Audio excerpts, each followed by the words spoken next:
I'm Wade Sankey. This is the Sankey Rodeo Show podcast from the cabin right here on the ranch in Sankey, America. It's not going to get any better than that. You just will go. All right, Mark Robinson. Thanks for coming. Welcome to the podcast. Thanks for bringing me here. Absolutely. So most everybody we've had on so far has been rodeo oriented. You kind of are because you've been of such a great help for us for so long. That's kind of why we wanted to talk to you on here, and you've got some great stories. So have at it. Want to talk about everything. Want to talk about your early life, why you decided to be a vet. I guess I should do more of an introduction. Mark's been he's a vet, graduated CSU. Yes, sir. Okay. Wrestled, raised 2 kids as a single parent. Yes, sir. Was in a plane crash, tons of vet stories, and been a great vet for a long time. So anyway, that's who he is. How'd it start? Why did you want to be a vet? Oh, gosh. Quite a few things went into it. I always wanted a job where you used your brain, your muscle, maybe even your soul a little bit. And I always remember the vets coming up when I was a kid and loving the smell of the pickup and watching them, thinking they had the best job on earth and watching them fix the animals and whatnot. Especially in my college years, I've worked on quite a few ranches and a lot of things involving either rodeo or ranching community. And I just really thought that was a perfect job. One minute you're working out like you've never done, and the next minute you're trying to solve a complicated mystery. Yeah. Where did you grow up? I grew up, my dad was in the Air Force, so we bounced around, but mostly in northern Colorado, Oak Creek, Colorado, which is by Steamboat Springs, and then the Cheyenne area. Yeah. So Laramie's where I went to school in Laramie, and then Fort Collins for vet school. So you went to high school in Laramie? I went to high school, bounced around a little bit, but actually in North Dakota for a short stint. Yeah. Wanted a wrestling scholarship, and anyway, and then again we bounced around a lot because my dad was a fighter pilot, and they get moved around. Yeah. So you wrestled in college? Yes, I walked on At University of Wyoming. Yeah. And both my brothers wrestled on the same team, and I was below some really nationally known wrestlers, so I can't say I was the best at it. Yeah. Some guys that were contenders for the Olympic team and stuff, but sure did have fun, and it was part of what I did. I also skied professionally while I was in college, and so I kind of got around. Professionally? Yeah. You're just like an onion. Yep. Do tell. Well, I taught skiing, I coached skiing, I worked for the physical education department at University of Wyoming teaching to the college students. It was more fun than work. I assistant coached for the University of Wyoming women's ski team, and then I was kind of a early 80s circuit. They had a funny kind of like obstacle course competition for skiers sponsored by Budweiser, and I kind of traveled around and did that. So Kind of traveled around. To what extent? not a lot, because I had my obligations at the ski areas I worked for too. Yeah. So I hit probably 4 or 5 ski areas during that period of time competing. Yeah. So just the local stuff in Wyoming, up here in Montana, and then northern Colorado. So obstacle courses, like they It was put a nail strip across the road, or what? Exactly. They'd have you. It was timed, but they'd have you go over jumps and across ponds and around underneath obstacles and stuff. So Yeah. it's kind of like not near to the, I guess the closest thing would be the Ninja Warriors, only it was on skis. It was a quick flash and never really took. But Yeah. that was kind of my place where I actually made money competing. Yeah. Do you ski anymore? Yeah, well, yes and no. The last 2 years I switched to snowboarding. It's quite the comedy act. But Just because of the challenge. Yep. Yep. I was up at the mountain one day and just wasn't good skiing, and I got bored and went and rented a snowboard, realized how bad I suck and how hard it actually is, especially if you've been skiing all your life. So last 2 years I've been mastering snowboarding. Yeah. I always taught my students and my team that if you're not falling, you're not learning. I'm learning a lot. It's a crash and burn. There's some kind of a freedom in falling. I don't know how to explain it. Not being so controlled in everything you do, but yeah. Yeah, that's interesting. Yeah, so you went to school at CSU. Yes, sir, for vet school. Yeah. And then how does that process go? I know everybody says it's hard to get into vet school. Yeah, it was exceptionally hard then due to some TV shows that were out. It's never been easy. The kids in pre-veterinary sciences and pre-med were essentially the same group of people. I definitely had friends who didn't get into vet school but did get into med school. So that you kind of almost have a fallback. A lot of people applied to both. I was always most interested in being a veterinarian. I didn't even apply to medical school. There was no plan B. No. Yeah. No. Not when I realized I wasn't making any money rodeoing either. Well, let's hear about the rodeo career. I don't know much about that. You know, I got hurt very early on, hurt pretty badly. What were you doing? Bull riding. Yeah. Little muscly guy. It was a whole different sport then, looking back. But I thought I was showing promise, but I got paralyzed on my right side on a bull, and it kind of had a awakening. And whether it actually happened or not in the hospital, I had someone come in the room and say, you know, what are you going to do with your life? And what do you, if nothing else mattered, what would you do? And I said, I'd be a veterinarian, but I'm not smart enough. And whoever that was in the room, because I asked that guy later, and he said I was never there. So it's kind of a weird, interesting story. Really? But, yeah. So the point being, I rung my bell pretty good. And but that, just hearing yourself say it out loud. Mm-hmm. So I kind of quit playing around and buckled down. I was hurt bad enough. I was out of school for about a year and worked on some ranches, day worked some, and then a very good friend of mine he blew himself up trying to dry out a cistern, and so I ended up working there for a long time. That was Barry Herefords in Cheyenne.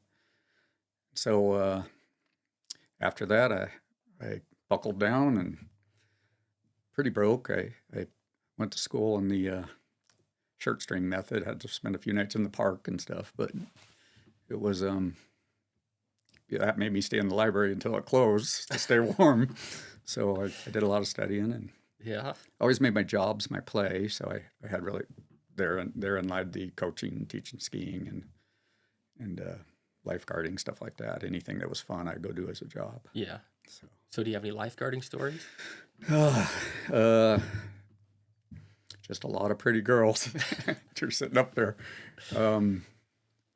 Is there It was always pools, and so it wasn't very dramatic. You throw them a ring and go tow them out. College pools, it's a bit of a skin show, I guess. When you're 18, that's pretty fun. Yeah. And when you climb out of the chair, they think you're the lifeguard, so you get a little attention. Yeah. So that was, in those days, that was kind of cool. Yeah. Yeah, that's awesome. Is there anything you haven't done? Oh gosh, I've never drove truck. That seems a little boring to me. Yeah. What have I not done? Been a logger in the summers, just paid high, and I like the adrenaline. Mm-hmm. I think I've covered most of what I've done. Once I became a veterinarian, broke a lot of horses. All through college, I'd started out breaking 5 for 1 for my pick, and kind of moved into just getting paid for it. And did that through college and continued doing that until just a few years ago as a veterinarian. Yeah. And I broke my back.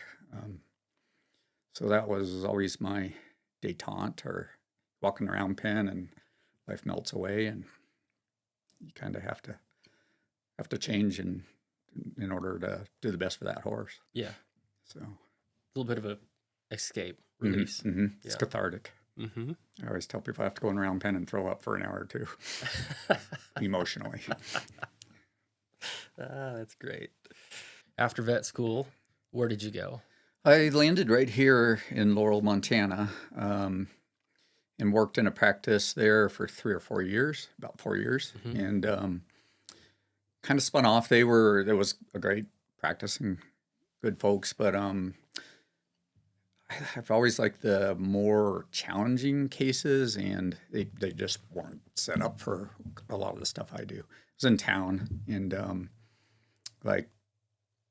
we collect and freeze horse semen, and we do some things where you kind of have to have a really dedicated facility.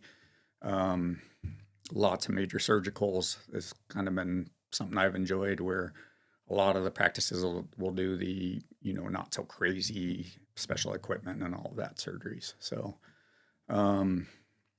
because of that, I spun off and started my own practice in 96. Yep. It's been a long time. Yeah. And so I think it was 96. Anyway, I've been doing that ever since. So how about the business part of that? Was it eye-opening? Was it hard? Did you like that part?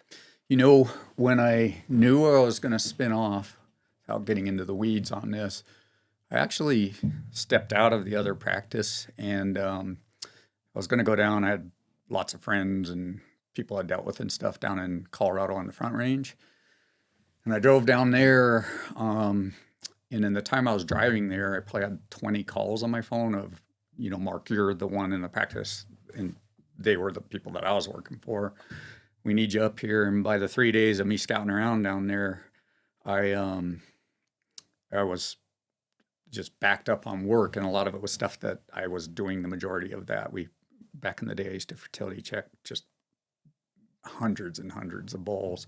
This area of Montana had more purebred registered bulls than anywhere in probably the world. And really, so I was doing just a lot of fertility checking, fertility work on bulls, maternal work on cattle, even doing at that time, some rodeo work, which was mostly, there were niches that I had within the practice.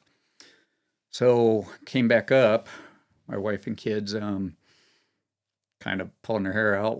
The kids were pretty little then, but the point is came back up and just said, okay, I'll help you out while I'm in town, but we're probably going to pack up and move somewhere. And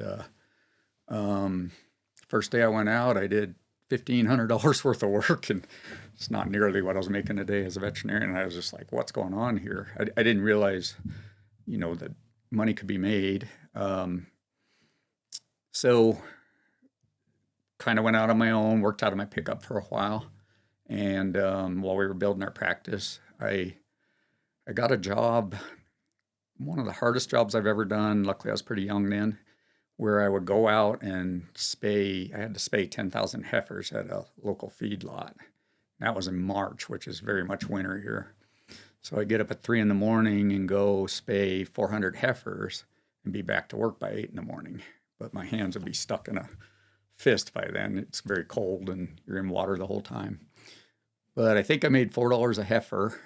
Of course, there's expenses in that, but that gave me enough money in a couple weeks to put a down payment on our property now. So we sucked it up and bought a piece of property. It was all very scary because you don't know, like anyone going into business, you're just afraid no one will call you or whatever. But I still remember during those days I'd work till it was calving season in March. I'd be out till midnight, back out of bed at 3 a.m, drive out 30 miles or so, spay heifers, come in and work till midnight again. And but it paid off. It gave us a down payment on our property, and then I just had to work and make the payments. And so at least in this area, I've never not had as much work as I wanted. Yeah. I literally, in the early years, knocked out 20-hour days all the time. There were days I didn't go to bed for 4 or 5 days during calving season. Didn't know how to say no because I was scared and had never had a business or anything. But so that's kind of how we got started, and then just slowly built it. I'm sorry. How long did it take you to do the 10,000 heifers? I think it took me about a month going out there, probably about 3 weeks. It was 400 head a day. And you stuck to that? Yeah. It was always 400 head. Well, no, there were days, like on weekend days, where I'd do more until my hands froze up. So, and I think I kind of just lied there. It was about 4,000 heifers. I think they had a 10,000 head feed lot. Oh, I see. I'm sorry, I misspoke. It's okay, we can edit this. Yeah, cool. But anyway, yeah, it was an adventure. Spaying heifer, getting electrocuted by the clippers because they're so wet. Mm-hmm. It was kind of fun. Yeah. So vet work, large animal vet work, is not a desirable profession as far as human comfort. Mm-hmm. That's one question. How did you raise 2 kids, run a business, be a vet with hours like that? Yeah, that was tough, and those were some very tough years. So I became a single mom when my daughters were, I had 2 daughters, and they were about 12 and 13 to 14. They were tween age girls. Yeah. So the hardest job I've ever done was be a single mom. That's my respect to all ladies with kids, because that was the hard thing. Yeah. A Mother's Day card means way more to me than a Father's Day card. So how did I balance it? During that period of time, there wasn't a choice. One of my daughters was struggling with some medical issues, and those bills were out the roof. It was never hated my job, but it was a challenging time because one daughter was down in Children's Hospital in Denver, one was up here. I'd spend weekends on Friday nights. I'd jet down to Denver and have to farm out my other daughter here, and then be there for the weekend and run back here. So necessity is what that was. You just didn't have a choice, which is it's pretty cool. She's my younger daughter is fine now, so it was worth it for sure. It was just some scary times. Yeah. Yeah. So life kind of fell apart for a few years, but being a vet enabled us to get through it too. Yeah. That was kind of cool. Yeah. Yeah, I can't even imagine being in that situation, let alone being a vet and being in that situation. Yeah. They were entertaining. I learned a lot of things that a lot of men never get to know. Oh, I'll bet. Does that make sense? Just Absolutely. the emotions of being a girl and what I called the crying years. Your hair is not right. Put on a hat. That's not an answer to a 13-year-old girl. Anyway, they taught me a lot about life. It's interesting. Yeah. Yeah. Yeah. And they had their challenges, but we all got through it, and pretty proud to be their dad. Yeah. So Yeah, that's pretty awesome. yeah. So how come you always wear that hat? Oh, this goes to my girls. And all women hate this hat, as near as I can tell. Maybe they're just the ones to vocalize it. But Lindsay, my youngest daughter, right in those years, she went out and got a job and earned her own money. And it's, they make you craft projects and stuff for your birthday or Father's Day or whatever. And she was going to buy me a real present. She bought me this hat. Well, the identical twin to this hat. And we got a puppy during that time. Girls needed a puppy, and I probably left the hat where I shouldn't have, and he ate it. So I had to go all through town and find a hat exactly like this and slip it in. He kind of chewed on my hat band a little bit, but it just always reminds me of Lindsay. So in the summertime, this is, if I'm going to church, maybe a little different, but summertime is the hat I wear. Yeah. So I think it got eaten twice after all of that. So it was very traumatic, trying to make sure she never knew that I got the hat that she first real gift she ever got me. That's pretty good. Have you ever heard Corb Lund's song about the vet? No. Where the parrot dies, and so they replace the parrot because the lady was blind. Mm-hmm. I have, but remind me. Well, the parrot dies, and so she's blind. She doesn't need to know that the parrot died. So they replace the parrot. I'm with you, yeah. And then as it turns out, this parrot talks and the last one didn't. Oh. So they were really close to pulling it off. Mm-hmm. Did you buy extra hats just in case you wreck this one? No, I just learned to take care of what I tried to teach my daughters. Keep your stuff. The nice thing about the puppy, with my hours, I raised my kids a little different than average people. Lots of little funny stories about it, but with my hours and stuff, the puppy was a great teacher. If they left something on the floor and it got chewed up, I didn't have to just say, pick up your stuff, which to a kid doesn't mean a lot. It just means you're making dad, happy or get off his grump about it. But I kind of had to learn the lesson I was putting out there. So the dog taught me to pick up my stuff. And the driving around town trying to find the exact hat that was kind of before you ordered everything on the internet. And so I didn't have the time. Yeah. We had now I'm going to go off a rabbit hole if you're okay with that. But we got time. We had so little time together and so many challenges during that time. I never liked, bickering or it's your night to wash dishes or whatever. So we went down to one plate, one spoon, and one fork for each of us.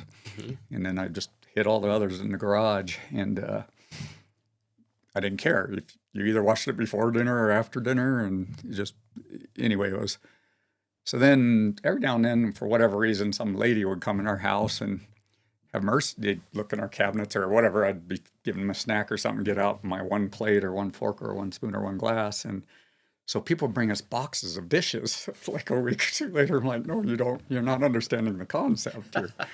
But anyway, a lot of awesome people that thought there was a need. Dr. Mark needs dishes. But Yeah.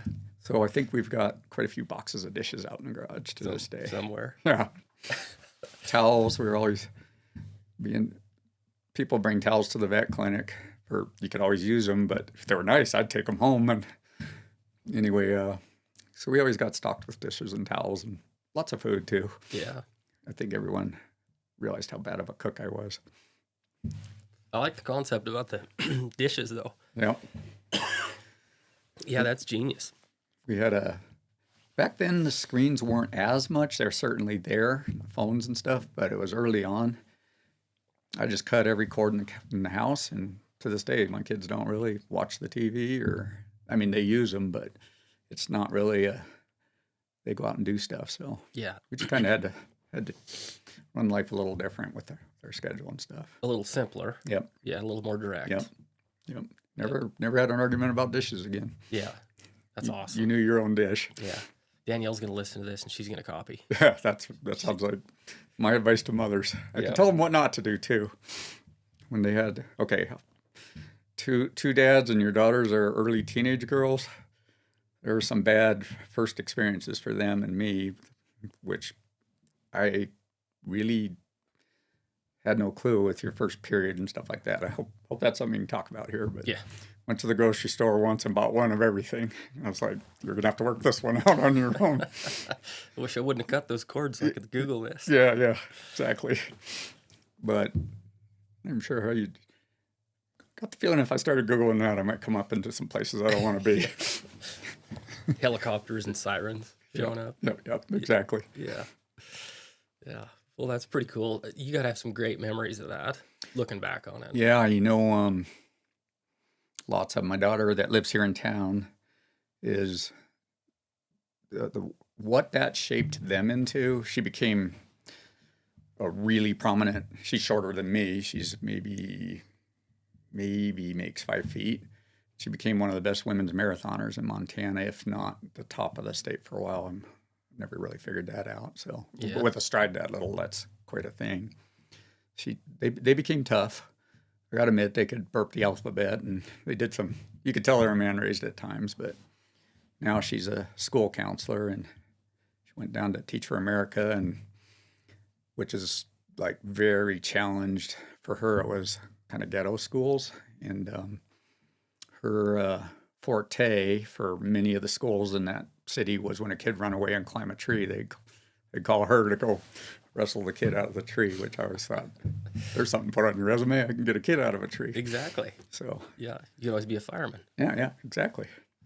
So they're dedicated to helping other folks and pretty good athletes. Yeah. That's pretty cool. Yeah. So what about working that clinic, running that clinic for so long? That was a long. Oops, I'm sorry. Yeah. Go I ahead. didn't let you finish the question. Well, I was just going to say, I mean, the thing about large animal vets, they've always got great stories. Oh yeah. You said, ask me about You could do a whole podcast, and you know me, I'll go down the stories while we're waiting for a horse to wake up or something, or sometimes just unsolicited. But gosh, it's a part of it is the adventure. I live on adrenaline and kind of always have. There's always been some catastrophe, whether it's someone else's or my own, possibly even a little bit addicted to adrenaline. But those things said, you said that large animal vet's a challenge, and that's what brought me into it. And I think there's a whole population of folks like me. I get worried if there's enough of them nowadays. Even in our community here, I supposedly retired. It didn't take too well, but I get called every day, many times a day, that we just can't find someone. So it's kind of hard to say no in those situations. But those things said, like I say, you get to work out. People are glad to see you. They're not glad to see the plumber or the lawyer or whatever. I think maybe they are, but those things said, you become friends with everyone you're working for, and that's kind of cool. You get to meet so many personalities in both animals and people. And whether it's people or animals, you're learning about yourself. You're learning it's okay to be wrong, or at least let them think you're wrong. It's both are okay. Just what are you going to do next after you did something wrong? That's where you determine a human being. It's not if you make a mistake or if you're suddenly realize you're wrong. It's what do you do next? So one of my techs once told me, you admit you're wrong way too easily, but whenever I do, most of them are girls and they'd all giggle. So like, hey, if you've never heard it from a man, I'll say it. I'm wrong. Yeah. So it's very, very humbling. You could do everything so right, and you're praying inside as you're working on this, and they don't make it. It's taken me my whole career. I can't even say I can let go now, but not to get to witness 10 miracles in a day, and then one isn't the miracle you're hoping for. Which is that's very humbling. We're not in control of this, no matter how much we did right or wrong sometimes. We're not ultimately in control of life and death, no matter how much we want to think about it. So the humility of it is part of it. And again, I already said it, but I just like not having to go to a gym or do Pilates or something. I got my workout, if that makes sense. Yeah. And my brain works better when I'm using up some energy and vice versa. Yeah. Can't really, if you're just digging a hole all day, which is actually one of my favorite things. But anyway, if you're just digging a hole all day and not thinking, that's its own prison, I think.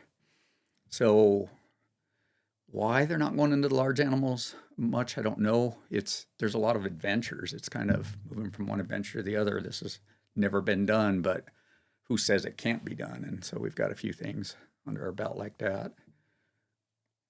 Well, I think the biggest reason people don't do it is because of the schedule, just like you said. Yeah. That is a good part of it. I could do 10 things here. So that hence came a lot of my middle of the night work and stuff. I could do it, but a lot of these one-offs are challenging things. You don't know what's going to take 1 hour or 2 hours. You can't. So basically you say, okay, I'll see you at 5 or 6. Collected some of your stallions, and running joke's always been I'm the dumbest vet in North America. I think I started it, but because we've had them from Calgary and we've had them from South Texas and we've had them from here. So it's not a lot of us doing that. I don't know how many, but not very many. Yeah. And I've loved it, but you don't know how long it's going to take. It's just when you walk in there, you just got to figure out that horse and that mare. And but you've got the mentality for this too. You told me a story one time about killing an elk, and you had some tortillas. You got to tell a story. So tortillas. So I love bow hunting for a lot the same reason. Again, it's very cathartic. You're thinking of one thing. You're working out, climbing that mountain, or standing frozen in a position because one's 15 feet from you or something, and that's its own workout, if that makes sense. I'm a little too intense about it for most people, but my snack food my meals, I guess, are rolled up tortillas because they don't make any noise and there's no wrapper to deal with. I don't think they have much smell. So I'm going to assume it was my bigger bull that I shot out in eastern Montana. And kind of saw this. There had been some fires, and so I had predicted that that would have moved a place where I knew there were some big bulls onto some public land. And excuse me for that. Saw that bull on Thursday night, and basically had a little fanny pack and my tortillas with me, and I just stayed with him. He was, weirdly, even though he's huge, he was satelliting the herd, kind of like a mule deer does. And so there was another great bull, but he was kind of tending those cows, and then some little satellites, and then this big guy. I'm sorry. For perspective, how big? When he was first shot, and I don't know how to measure, but rumor got out, and he's around the 400 mark. There's some deducts if you do it, Pope and Young or Boone and Crockett, whoever the bow one is. Yeah. So he would have been under the 400. One guy said in the SCI, I believe it's called, he would one guy called him a 408, one guy called him a 413. Yeah. That was green. So once in a lifetime bull. Yep. Anyway, I it was cold, but not blizzarding or anything. I've done this a lot, actually. In fact, I've done it right around here. You probably know. But the point is just kind of listened to them and moved with them. Just sleep 15, 20 minutes against a tree. And if I hear the bugling or I just stayed about a quarter mile from them for the night and stayed downwind. And on the night of the second day, must have been Friday, I had a weekend. And the night of the second day, I shot him at 7 p.m., which in the fall during bow season, that's just getting about dark, and shot him within maybe 20 feet. So, but I was in this real thick stuff. I saw him coming and just ducked into a little hole with just a small window to shoot through. I shot him, and he kind of staggered him, and he turned and started walking off. There's a couple bulls together. Anyway, and I kind of peeked out after a few minutes and didn't want to chase him and run him off or anything. Anyway, the next morning, 8 inches of new snow. Maybe 8 inches. I don't remember the exact amount, but you couldn't track him. So wandered around for quite a while. I found him. Once I finally found him, it was the last day of the bow season, and it had snowed pretty good. Gutted him out, and I was 3 miles from the pickup, so not very far. And but that was a big bull. So 6 mile round trip, 5 trips when you count the head and the hide. Mm-hmm. I think I did 30 miles on slick ground, and I think I got done about 2 in the morning after the season had closed. But I mean, it was all legal. So it was Thursday. Thursday when I saw him, I might have followed that bull for 2 days. I think it was Friday I think it was. Nope, I only followed him for 1 day, so it must have been Friday when I went out. Or Thursday I saw him, but I really started hunting on Friday and found him. Yeah. That's kind of how it went.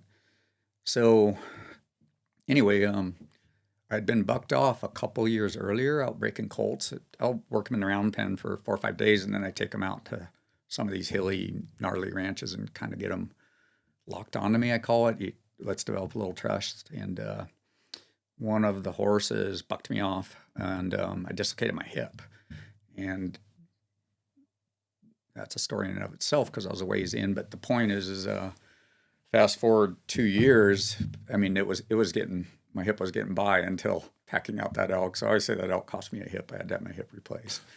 So the thing that I think is so fascinating about that is there's a lot of people that claim to be hunters. Yeah. There ain't nobody that goes in there with a handful of tortillas. Yeah. And stays for 2 days. Yep.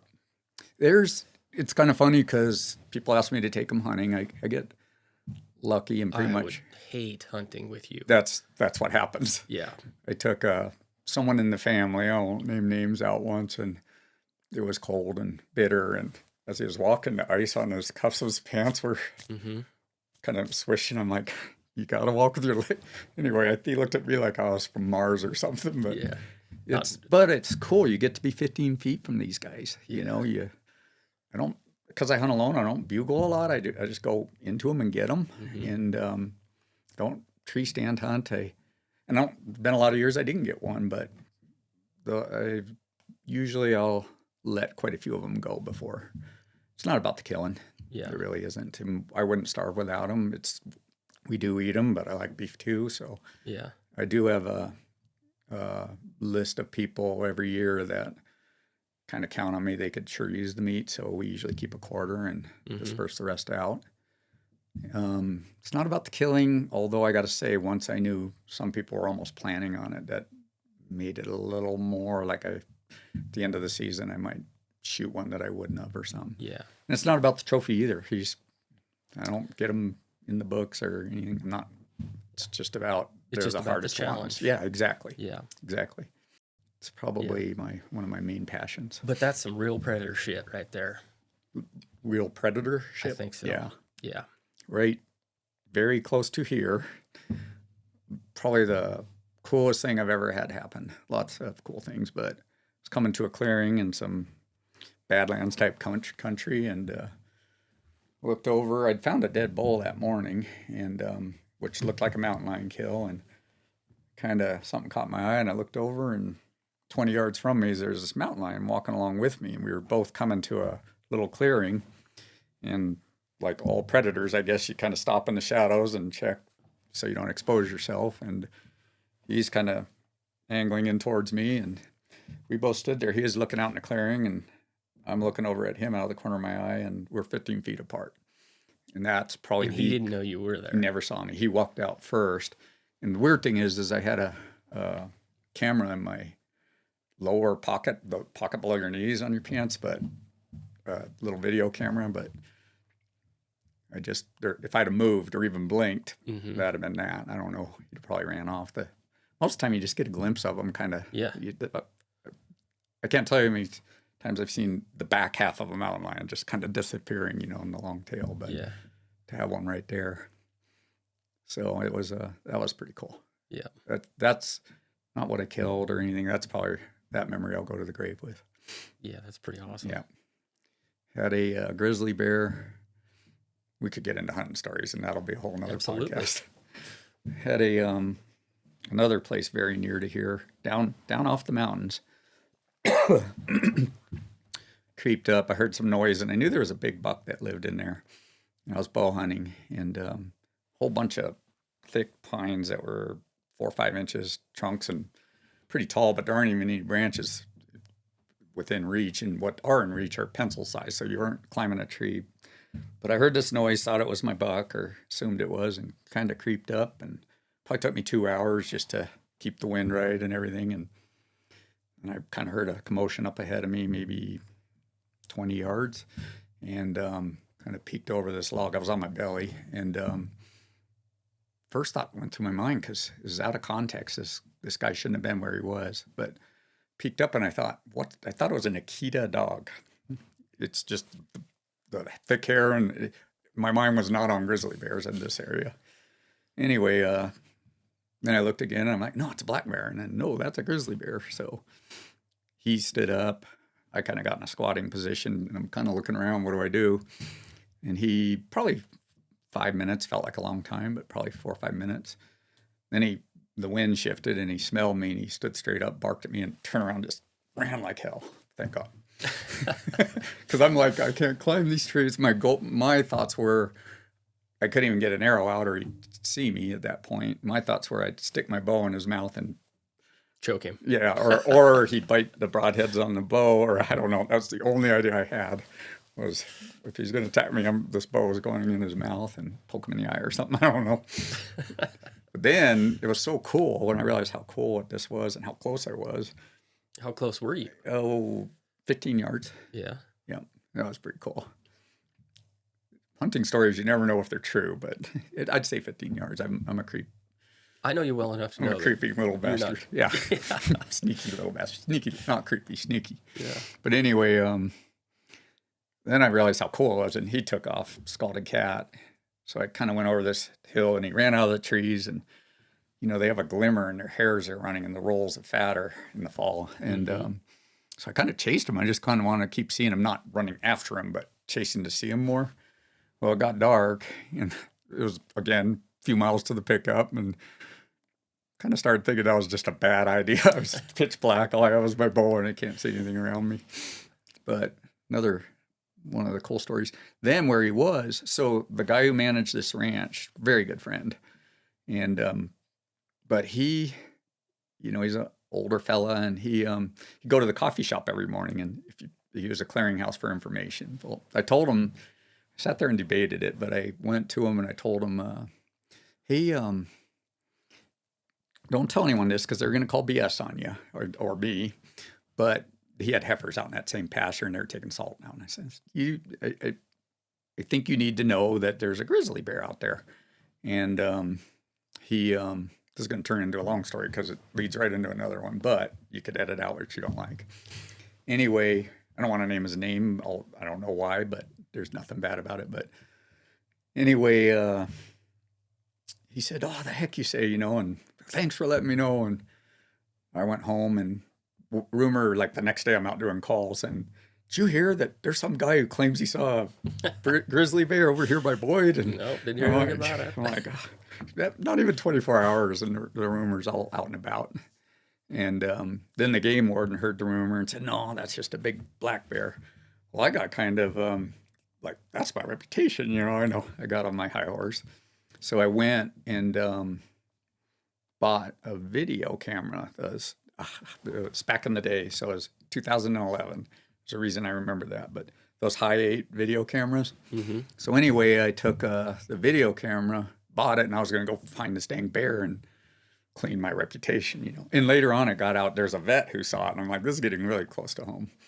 But anyway, I bought the camera, and I got invited by a fella who's works for, I believe now he works for the Fish, Wildlife, and Parks or Fish and Game or whatever it's called in Washington. His name was Terry. Anyway, he and I went out up Taylor Fork up by Yellowstone Park, and we went elk hunting with our bows that weekend. And first day we got him one. So we packed it out all day. But while we were packing out and hanging meat and stuff, we saw a bunch on top of another mountain, this big steep mountain, but we saw a bunch of cows up there. It was rut, so we figured there were bulls in with them. Anyway, so we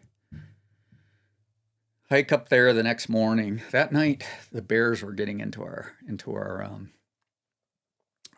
meat and just keeping us awake all night. And every time you chew them, so finally, there's this little bear, no bigger than me, so yearling or even this year's cub or something. But so I have one of those Magnum bear sprays, the big. You probably have to cut out that I named the product. I don't know how that works, but anyway, so I walk up to him in the middle of the night. We've had it. He's just keeping us awake. And our meat was hung 100 yards from camp. But point is I spray it on him right in his face. He's standing up on his hind legs, again, 15 feet maybe, and nothing. He just stands there. This is a cub, nothing. Then the wind shifted, and I got some in my face, and I felt like I got a little pepper on me, nothing much. But I think what I found out later is those things can expire. I hadn't owned it long, but anyway, we got video of this with my brand new video camera. So on this one tape I own, I've got this bear. So we go up the next morning, climb this hill, and we're not hearing any bugling or anything. So we got up 3 o'clock or something. We took quite a while to get up this pretty steep mountain, and myself and Terry, and it's still pitch dark, and we're kind of coming up to where this clearing should be, again in thick, dark timber. And the hairs are standing up on the back of my neck, and I can't figure out why. And I'm looking around. Terry was ahead of me 5-6 steps. And anyway, kind of looking around, and I see this ghost-like thing. And just for a glimpse, did I even really see it? And so we walk a little ways farther, and we're coming up on this clearing. Still no elk noises, no signs of elk. And I turned around on the trail we're on. There's a wolf standing right there. 20 yards. I don't know how far it was, but it's still dark out, or just that tiny bit of lights that's creeping in the morning. I'm like, Terry, and he comes back, and I get this video camera out, and pretty soon we realize it's a bunch of them, and they're circling us. Kind of made me think of sharks, but they're in this thick timber, so you glimpse one here and glimpse one there. So we're still moving along, and I took the lead. Horseback? Nope, we were walking. We went in on horseback, but we hunt. We climbed the mountain on foot. Yeah. I used to hunt a lot from horseback, but I realized I was tending horses more than hunting, and always looking for a gate if you came up to a fence or something. Yeah. And once I'm on the game, I like to stay with them, not have to. Horses, I've just more or less given up on horses unless I'm packing in. Yeah. But anyway, that said, so we've got this video on this video camera as it gets lighter, and you can see one here and one there. It's not very, when you watch the tape, it's not very dramatic, but we no elk up there, but gosh, it's starting to get light out, and all of a sudden this dog fight, just barking and fighting happened. We can't see it, but it's, up ahead of us, 100 yards or something. So anyway, we start walking in, and the wolves clear out. And we found they'd killed a cow, run the rest of the elk out. And but I started growling and barking, and it was 2 packs that bumped into each other is what had happened. Oh, really? And holy buckets, they come in on us and they're just surrounding us and just mad as heck. So I'm taking all this video on my brand new video camera that's going to redeem me for knowing what a grizzly bear is. But anyway, pretty good video. So we, not pretty good video. What I didn't know is they have an autofocus button. And I'd never read the instructions or anything. I packed it and put it in my pocket. But anyway, so as we're moving through, it's auto-focusing on every tree, so it comes in and out of focus. But one stopped for about 40 seconds or something and sat there barking at us. So I've got that on it. And of course, you can see the glimpses of the other ones. But I called him back in twice, just growling and barking and acting mad. And it was pretty cool. Terry, I don't think, was in love with me doing that. But why did you do that again? It was so cool.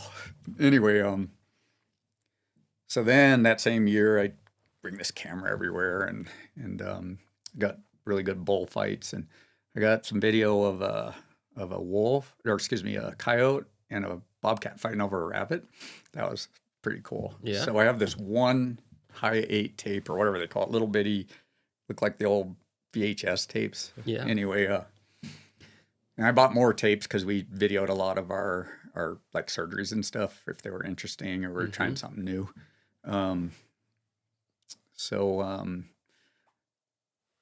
Same trip, we go back to camp. I never got my bull on that outing, but we go back to camp and there's this outfitter that would come by us and camp a couple miles up the canyon. I had only been in this camp this year, but Terry had been there many times. Anyway, he rides through and he's like, this weekend, or the United States got attacked, and they attacked the Pentagon, and they crashed into the World Trade Centers.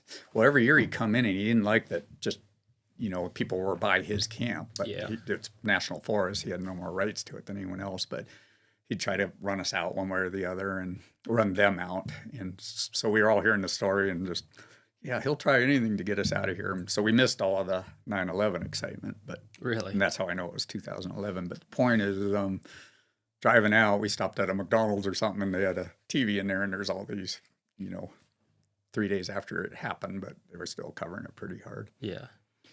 Anyway, this tape, well, we would take it in at the Nile, Northern International Livestock Expedition. We were the vets for that, so we put up a booth about our vet practice and stuff, and I would I'd have some surgeries, crazy things that we did on horses or whatever, or before and after, colic surgery, stuff like that, some of the more challenging stuff. And then we'd have some of our hunting stuff.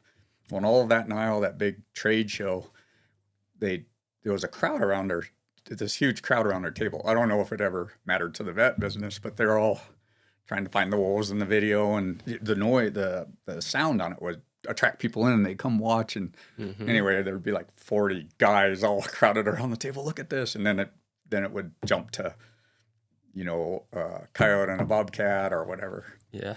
So fast forward a bunch more years, Terry calls me and he says, Mark, I've been researching it, and you've got, as far as we can tell, you've got the only tape in existence of human beings surrounded by mad wolves. Where's that tape? I know I still have it, but by then I have that tape, and every now and then I think, this is the one. I'll pay someone money to see what's on it, and it's not the one, but someday I'll find that tape. It's got some pretty cool stuff. No kidding. So did you ever get video of the bear that started the No, reason? I never went back, but I'm glad you asked that. Then the local fishing game or Fish, Wildlife and Parks guy saw him. So I don't know if he told anyone or anything, but in my mind, okay, if the Fish, Wildlife and Parks guy saw him, then I feel like I've been redeemed. So never did get that video. It wasn't worth giving up my hunting opportunities. Keep in mind I was a vet, so I couldn't be out all the time, and that was in the period when I was raising my daughters too and stuff. So I had to pick my time real carefully, but never did. I never saw him again, but it worked out. That's pretty fascinating. Yeah, you got me telling stories. That's fine. That's what we're here for. Yep. I got a lot of tape. Cool. Yeah. Yeah, I could go hunting stories, and it's some of the best memories of my life, as is being a vet. It's just it's kind of its own adventure. Yeah. So. Yeah. So what's some super hard things that you ran into being a vet? Oh gosh. What about the weather? Always wondered that. I've got a weather story if you want to hear it. It's Yeah. pretty funny, and it goes back to my daughters. So I worked for this ranch that both had a horse stables and had a cow-calf operation, very near to here. And they called me, I don't know, it must have been Easter. It was wintertime or still cold weather, and I think we'd just been to church, so that's why I think it might have been Easter. And I had a white shirt on, and it was nighttime, so I went out there, and horse stables, this one was all girls, or mostly girls. So I went out there and kind of still had my town clothes on, what I call town clothes. Anyway, I pulled my shirt off, so I'm not wearing anything from the waist up. And there's this crowd of women around watching the calf be born. I don't think it was a C-section. I think I just pulled him. But anyway, the point is during that time, I actually frostbit my nipples, which is a lot worse than it sounds, and it's kind of funny. Sounds sore. Yep. So anyway, I don't know if this was a hard thing because I don't remember the calf being particularly hard, but my daughter was in junior high, Lindsay, I guess I can name her. But anyway, she comes home the next day and goes from her school and goes, I don't know if I want to be known as the daughter of the guy who frostbit his nipples. So apparently I went around the school, one of the teachers or something. I don't know how it went around there. Yeah. But I literally had to put Band-Aids because I rubbed my shirt and it was sloughing a layer of skin. But yeah. Anyhow, I was dating a gal, sort of, at the time, and she was pretty. She was buxom. She had big boobs. I don't know how to say that politely.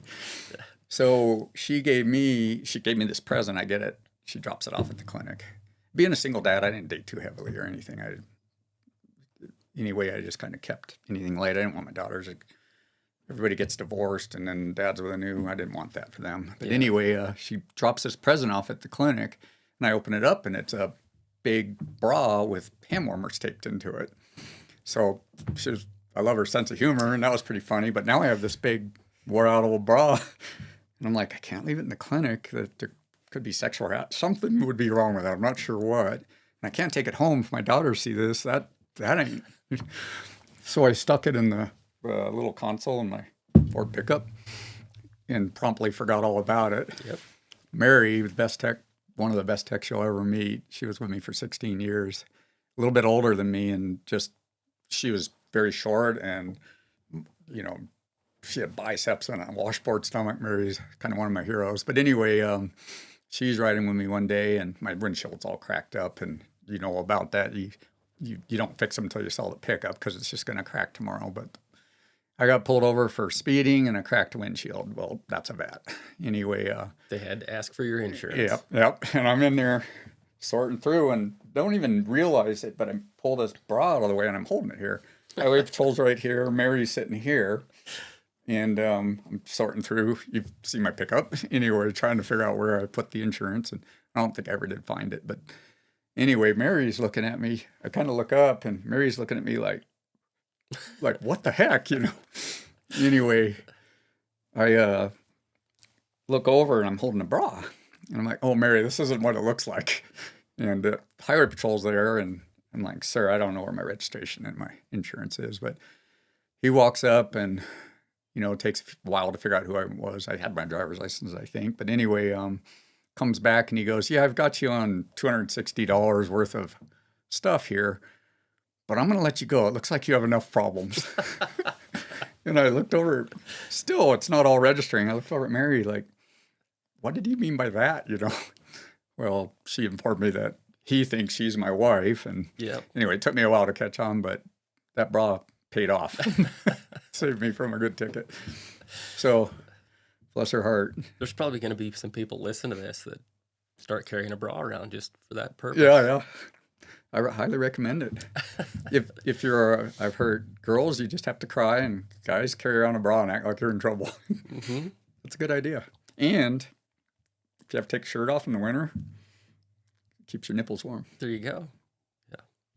So I've got kind of a similar story. Sure, I'd love to hear it. Danielle was pregnant, and I was in Cody and driving this little Nissan pickup that I got. It's not that fancy looking. And she's pregnant. We're headed down the road. Speedometer doesn't work. Nothing else works. I don't know why the speedometer should work. There's this pickup behind me. I'm passing people, trying to just get in a hurry, trying to get stuff done so I can leave town. And we're headed out of town to check some horses. Make it to the turnoff, and this pickup that's been following me the whole time turns his lights on. I didn't even realize he had lights. Yeah. It was a BLM Ranger. That's what it was. Really? Yeah, that's what I thought too. And so I can't roll the window down. He walks up there, tap, tap, tap, roll your window down. I can't. Try to open the door. He closes my door. We play this charade for quite a while. Finally, he realizes I can't roll my window down. I can't roll my window down. Yeah. So he lets me crack the door. I said, "Who are you?" "Wait a minute. I pulled you over." "No. Who are you? Tell me who you are." He says, "BLM Ranger." "Why did you pull me over?" "Speeding." There's no way I was speeding in this pickup. And BLM. Yeah. Seems fishy. Yeah. But anyway, license and registration, I give him all this stuff. And he said I was going 87 in a 65. I'm not buying any of this. Like, this piece of shit won't go that fast. Yeah, exactly. And I'm getting pretty mad. Danielle's trying to talk me off the cliff. And finally he walks back there and he says, "Well, here's the deal. This is about a $400 violation, but I'm going to choose to not write you the ticket because you don't seem like the type of people that can afford that need an expensive ticket like that." So driving a Cummins vehicle, pregnant wife next to you. Yep. Paid for the pickup. Yeah, there you go. Thought you wouldn't be able to afford the midwife or whatever. Yeah. Very cool. Yeah. I got a similar story because it involves law enforcement, which as a vet, especially the guy running around the country, a couple things. You have the world's best first aid kit with you.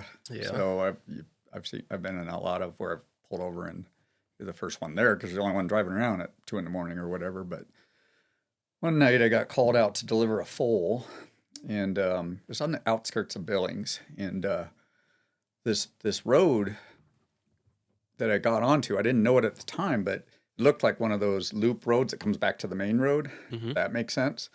But it just made a J shape and it dead ended. And so about the third, there were little, I think they might call them ranchettes, little 5-10 acre places with the houses along the road, and then they stretched out their little bit of land behind it. So it was the very, very cold early calving season, or excuse me, it was a foaling I went to, but I got to admit, I got out of bed and just threw insulated coveralls over my underwear. So already it was 3 a.m. or something. And I pull up to the front of this house, and there's, 100 yards away, 50 yards away, there's another house, and there's houses on either side, and then they have these tracts of land behind. Go out back, and sure enough, there's a foal stuck in a mare. And so run up and get, I'm back and forth to the pickup, getting warm water and whatnot, and probably made 4, 5, 6 trips because I'm me.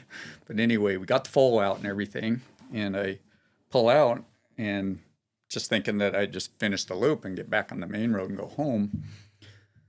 I pull out, turn right, I'm going to head around, and I come to this barrier. So I do a Y turn and get aiming the other way, and there's a car coming right at me, not fast or anything, but with the tie beams on.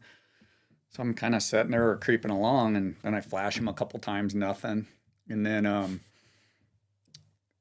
he's in my way, shining the high beams on me. There's no lights or anything. It was a cop car, a sheriff's. Anyway, I've about had it with this guy, so I quick open my door and I jump out, and I'm getting ready to run. And right then they turn on the the cherries or whatever you call them on top of there. Yeah. And I'm like, it's like a cartoon. I just stop mid, get back in the car, So I get in the car, and they come up, and I didn't have my wallet. I didn't have anything. I just wanted to deliver the foal and try to get an hour's sleep if I could. Yeah. And colder than heck. Well, this guy comes out.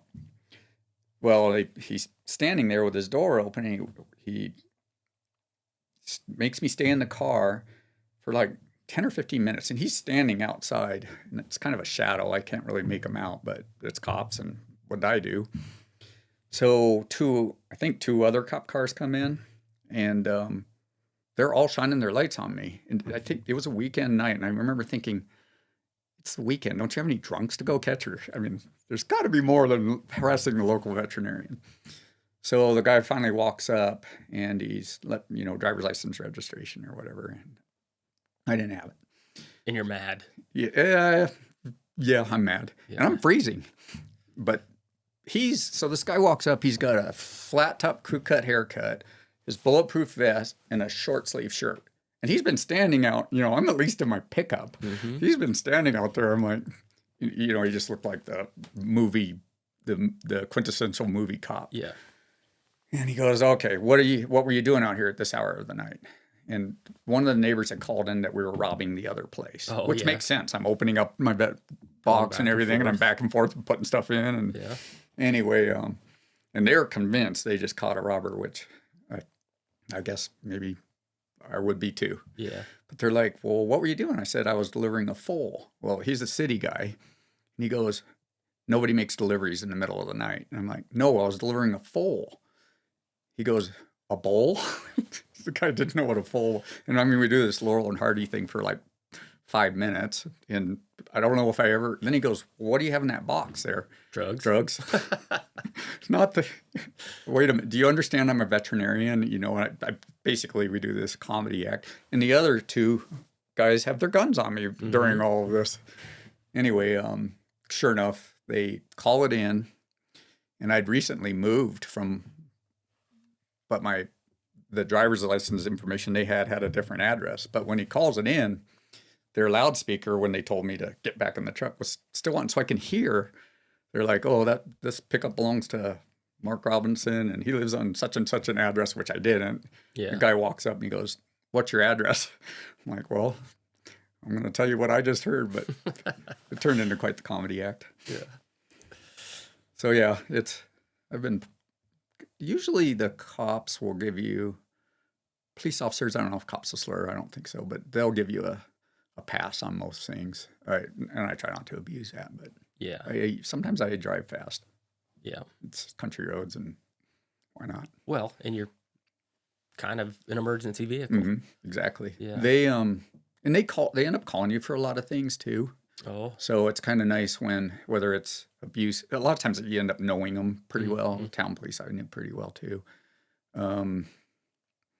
So that's helpful. That they'll just wave and sometimes flick like this, slow down. Yeah. So. Yeah. No, I never thought about that, but yeah, if you're trying to go save something. Yep. Makes I gotta drive fast home too. Yeah. You want to get some sleep. Habits. Yeah. Exactly. Yeah. So what's the story about the cow with her foot stuck inside? Oh yeah. Early on, I think it had to be my first couple months of being a veterinarian. I had someone bring in an old bringy cow, and she had swallowed either afterbirth or a bag. Like, those are two things that can plug the rumens, or many things can plug your rumen. Twine, big balls of twine I've seen. But in this case, I don't remember what was blocking her, but what we do is we go behind their ribs and in front of their hip bones and cut almost like doing a C-section. And then you grab that huge rumen with like 400 pounds of food in it, ground up water and food, and you pull it out. It's kind of a big balloon. You pull that balloon out the hole, and then you stitch it, the inside mucosa, the inside layer of it, to the skin. You stitch it all the way around, and then you get a wheelbarrow, and you just start scooping stuff out. Some nasty smelling, you know what rumen smells like. And there's many wheelbarrow loads most of the time. Well, this cow, she was just not happy about the whole thing. So she's cow kicking at me every time I do almost anything. She finally kicks right into the hole, gets her foot stuck in there, rips the rumen. Rumen falls into her, rips my tissues out. The rumen's in there draining that nasty stuff into her peritoneum, into the cavity, and her foot's stuck. And foot's covered with straw and manure and dirt. And so I'm in there lifting on this foot as hard as it probably took me 15 minutes to get the foot unstuck in the first place. And she's got this big hole in her side. And I started scooping stuff out of her peritoneum, scooped out her rumen, lifted all this up, stitched the rumen shut. And then I took a garden hose in there, squirted some antibiotic in, some antiseptic, and I took a garden hose for like 40 minutes and just hosed out her guts with the sprayer and all, and just water going everywhere. And I'm like, this cow's going to die, but I did everything I possibly could. So I stitch her all back up. And when the people come to pick her up, I'm like, this is what happened. I don't think she's going to make it. Give her this antibiotic. I didn't charge them for it. I don't know if it was my fault or not. I don't know how you could have avoided that, but I had the bruises on my side from when she was kicking. But so that fall, I'm out there preg checking. I think I told him get her healthy and sell her for dog food or something. But if you can, but I doubt she's going to make it. But anyway, I forgot about the incident pretty much, and I'm out there preg checking, and I get to one cow pregnant, and moving through them, and they all start laughing, and I'm like, what's going on? I stick my arm back in. Did I miss something? Nope, she's pregnant. Oh, doc, that's the cow you told us would never make it. That's when I learned that it's hard to kill a cow. Yeah. So, hard cases, the weather plays into them. That was, I think, your last question. Well, yeah, on the weather deal. Yeah. Like, I know ranching, when it's 40 below and you got to go outside and do something, it's the last thing in the world you want to do, but you guys, that's your commitment. Yeah. I remember even a case here, first time I ever met Ryan, I think, but just down the road, there's a purebred Angus operation. The registered folks, they start calving in January a lot, and that can be bitter cold. And I remember I was in a shed about the size of this room, maybe 15 by 20, somewhere in there. Well, maybe. Yeah, anyway, and just as low of a roof, they had a chute in there, and it was kind of nice. And it was windy, but I cut open the cow, and the whole room, the heat from her body and the moisture in there. So it was a C-section on a cow. Cut her open, and the steam in there. I couldn't see my hands in front of my face. But to make matters worse, when it's that cold, it's like putting your tongue on a flagpole, but your hands are wet from. So if you touch your instrument, it freezes to you. So you touch your instrument, now you're froze to it, but you stick it in the cow and thaw it out. And anyway, that was a pretty miserable one. The cow. One nice thing is, it's almost a sterile environment. Usually we're doing what I call dirty surgery on cows. Thankfully, they could put their foot in their abdomen and do fine. But point is I remember a lot of times sticking to things. That can be a challenge, and especially if you're just on the outside layers and you can't get your hand inside the cow to warm it up. Intractable animals, they can be challenging, as you guys probably well know. Rodeo work, a lot of times it's like, I can do this better, but we don't have a situation where we can control everything that we want to control. Yeah.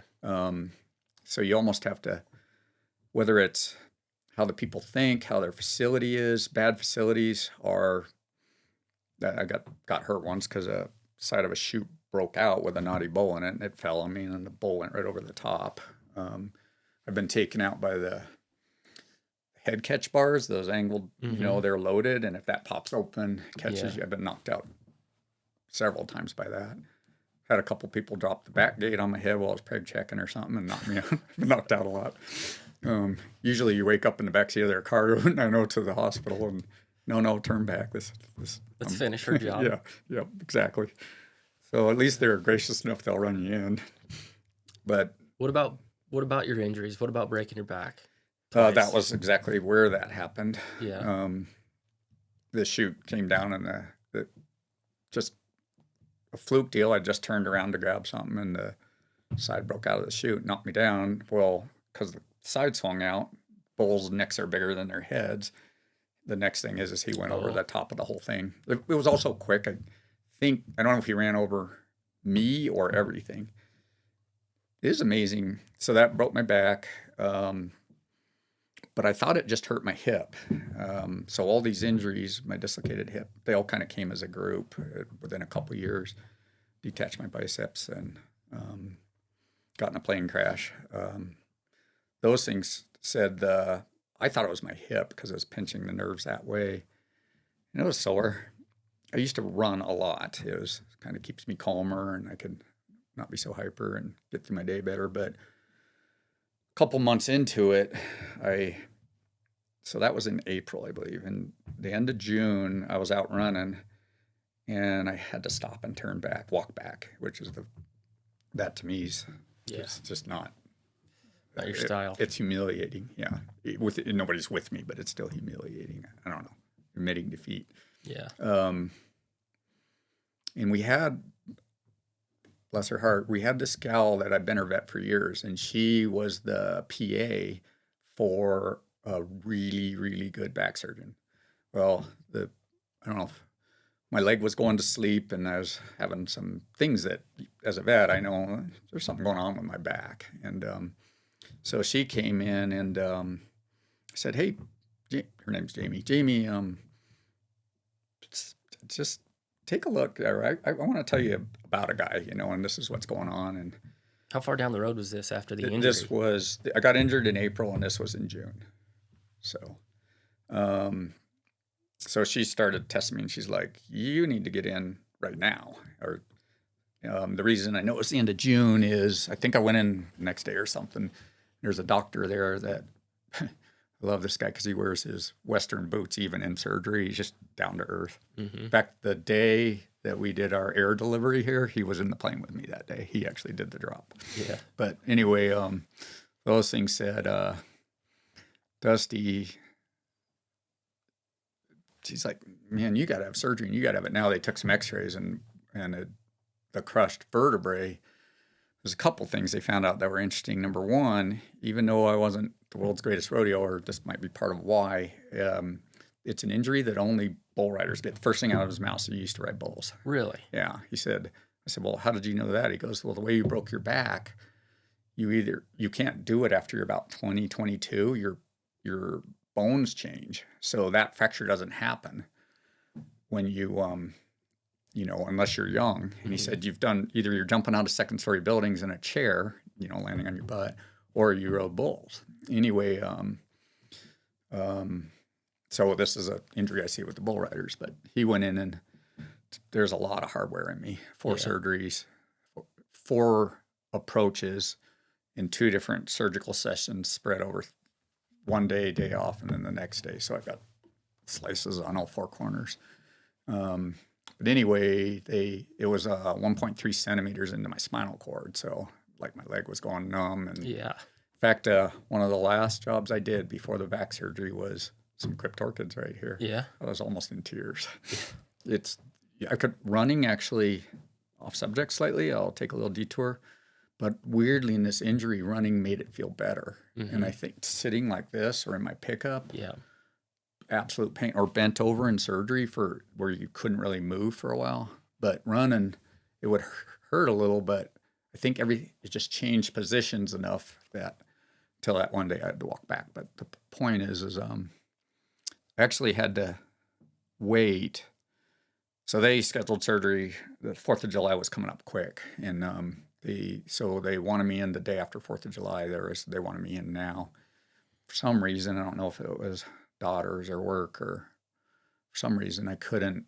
Ended up getting it in December, and by then I was like, if you vault a corral fence or something, I could be working just fine. Everything's fine, running around, jumping the fences, working bulls or whatever. And then, but then I just like turn and I'd collapse to the ground.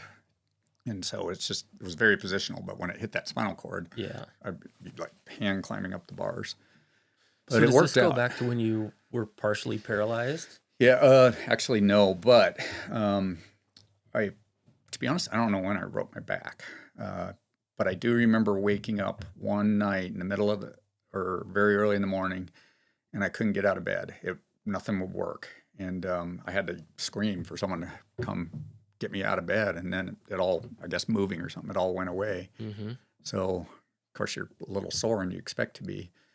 The paralyzed thing I got drugged by a horse, and I was probably 17, 18, 19. And that's kind of in that period where I decided not that I always just admire vets and thought that'd be a great job to have. I decided I would go for it. So Yeah. they had, it was just college, it was a practice session out at Burns Place by Laramie. And anyway, mixing two stories here, actually. Yeah. I'm mixing up two stories. I did get hurt there too, but ended up going, they flew me to Cheyenne, and then they flew me to Denver. And luckily it kind of all straightened itself out. All right. Got to pay some bills real quick. Got to support the people that support us. Bozeman Stampede. Go to bozemanstampede.com to get tickets. Folks, the Bozeman Stampede, greatest rodeo in the world, maybe the universe. Huge crowds, beautiful bulls, riders tougher than my Twitter feed. Other rodeos, sad. This one wins so much you'll get tired of winning, but you won't. Believe me. So, being a surgeon for animals, is it hard to, I mean, you guys, like you go into surgery with a doctor, you know way more than I know. Is it kind of hard to go under? Well, yeah, to let them do it without micromanaging the deal? It's kind of funny because you break a lot of hands in this job for obvious reasons. You're in there doing fine work, and if something rares or, your hand, you usually make a fist or a palm or something where you're protecting yourself. So you break your fingers and your hands a lot. Whenever I break a hand, I'm like, just do a block and let's do this. And one surgeon, really good hand surgeon here, he's when I detached my biceps, he did that, and he's operating on my thumbs and my fingers and stuff.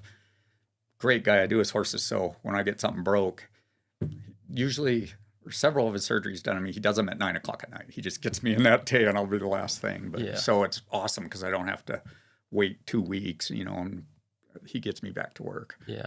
He's done a great job. He's retired now. But anyway, apparently, and I know I fight hard. I'll ask questions, but I don't tell them what to do other than I had to have a toe cut off here last year. But that one, I told him what, I was like, that's another story. But anyway, back to the hands. He was like, I'm like, hey, you'll just do this on a block so I can be on my way. And he's like, hell no. So I don't know if I ever said something, or he's just like, I don't want, I don't need an inspector while I'm doing surgery or anything. When he retired, I had to you have a meniscus-like thing in your hand. And had him to do a block for that. And it was great getting to watch him and discuss, well, what do you think about this and that? And they put a scope in there. Hurt like heck. The lidocaine doesn't work on me, but he let me, and I never gave him any advice. But being a vet, also, you get your toes stomped all the time. So you break some toes, and what do you do about a broken toe? Wait for it to heal, essentially. But mine were all crooked and on top of each other and stuff. So went into the foot doctor, and he's like, oh, we're going to put a pin in this one and shave off the side of this joint. And I do foot surgeries on dogs sometimes. I'm like, cut off that middle one, and they all have, they can go wherever they want. We'll have space. And man, he listened to me. He was all in, and he even did it awake, and we chit-chatted. And so chopped off the middle toe. I said it's like the middle kid. It's not really necessary for anything. You don't really need that. And problem solved. Yeah. It was just one of the best decisions I ever made. I was shocked when he said, okay, good guy. Yeah. So can you still run everything? Mm-hmm. Yeah. Well, I'm not supposed to ever run again because of the hip. Because of my job, it's how it was told to me, and I don't fully understand this, but the more modern hips will last longer, but they won't take trauma. So they put a more malleable hip, but it's going to wear out. And then he said, you could never run again. I just starting to run a little more. I just can't. I need I don't know. I need to run. Yeah. So it's it's like my drinking. Damned if you do. What's that? Out. Damned if you do, damned if you don't. Yeah, it's going to wear out anyway. Yeah. So how do you correlate that to drinking? It's cathartic. It's your release. It's your addiction. Yeah. Does that make sense? Okay. Yeah. But I was confused because I know you don't drink. Yeah. I don't not drink. I just don't drink. When do you drink? If every day you're on call or you're raising daughters or something. Yeah. So, or studying for vet school, or I'm not against it, and flying planes. Yeah. I maybe 4 or 5 times in college I drank more than I should have. Yeah. And I do really stupid stuff. Hopped on a train once and ended up 100 miles from home in the winter. Dumb. Actually, about 60. I exaggerated. Ended up in Bosler, Wyoming, and that's nowhere. Before that train slowed down. I'll take any dare on drinking, or at least I used to, which is probably just not smart. But yeah, so I never got the taste for it. Yeah. And there's some alcohol. There's definitely some drug and alcohol issues within my family, so I've always been afraid of that. Mm-hmm. Yeah. So what about flying planes? Flying planes. I got in college, one of my jobs I'd do in the summer was logging, and through that I got to fly a little bit. I got to fly in various things, and people take me up and give me the stick, and kind of never got my license. I'd flown off and on and had friends with planes and stuff, but I never had my own license until once I was a single mom. It didn't make sense because there's some inherent danger in it. But when the kids went to college, I picked up my pilot's license, and I got about a Jalopy 1959 182, and flew that thing like I rented it. It taught me to fly. They call them high performance because they're a bigger engine and there's just a few more controls to deal with. But my love was always the Super Cub, which is like the Jeep of airplanes. And I flew some just with the hospital bills and stuff. I never, even though we made good money, never really had a ton of money, and I didn't grow up with money or anything. So it seemed like such a unfair thing to spend something just solely for yourself. But this guy named Frank Borman, who's was the astronaut of Apollo 8. And so I think that's the one that when they went to the far side of the moon, they lost contact and they had to do some repairs and all of that. But also it's the one, a lot of times I'll see this on Christmas morning, the black and white tape where you see the earth rising instead of the sunrise in the little window. Yep. And he's the one reading the Lord's Prayer. He was the commander of that mission. Oh, really? So he's Apollo 8 and Gemini 9. He died here a couple years ago, but became a friend. And Frank, after he became the CEO of Eastern Airlines. And then after that, he and his wife, same wife all those years, just a heck of a Christian man, a heck of an example to me, just very successful, but bravery. And when the last years of his life, like 5 or 6 or 7 years, his wife had dementia so bad she didn't really know anything. But if you were at his hangar and it turned 10 o'clock or whatever it was, visiting hours, he just, no matter what was going on, he was out and he sat with his wife till they kicked him out every single day. So he's a hero of mine. Just the stuff he did, and he stayed, he didn't let it go to his head. But anyway, Frank ended up with this Super Cub. It's a homemade Super Cub.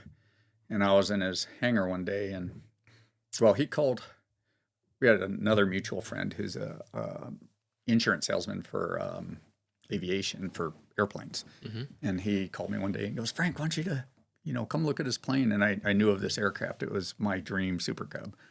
And experimental, so they built it. And which is kind of cool because, they can, some people might argue this, but you can improve on what a Super Cub does when you build it yourself, put a different wing on it, stuff like that. Yeah. Anyway, so I went to his hangar, and I was dating Britt, who's my wife now, at the time, and she always hear me talking about, "I want a Super Cub." And I was literally flew one test flying it that I could maybe afford. It's the cheapest one I could find, and there were literally parts falling off of it. I found out later it had been flipped on its back before, and the tail wheel parts are down the runway, and I'm like, "Yeah, don't think I better buy that one." But anyway, so I go to the hangar. It was right before my birthday, and Britt was up from Spokane visiting, and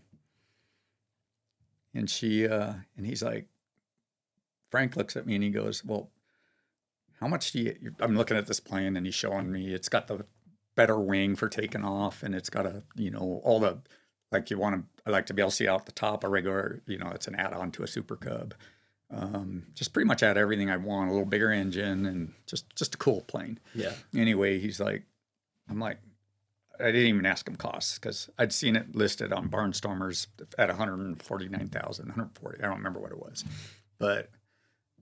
and I'm looking at this and I can't justify doing that. Just almost selfish feeling or something. Yeah. That's an expensive hobby. Yeah, exactly.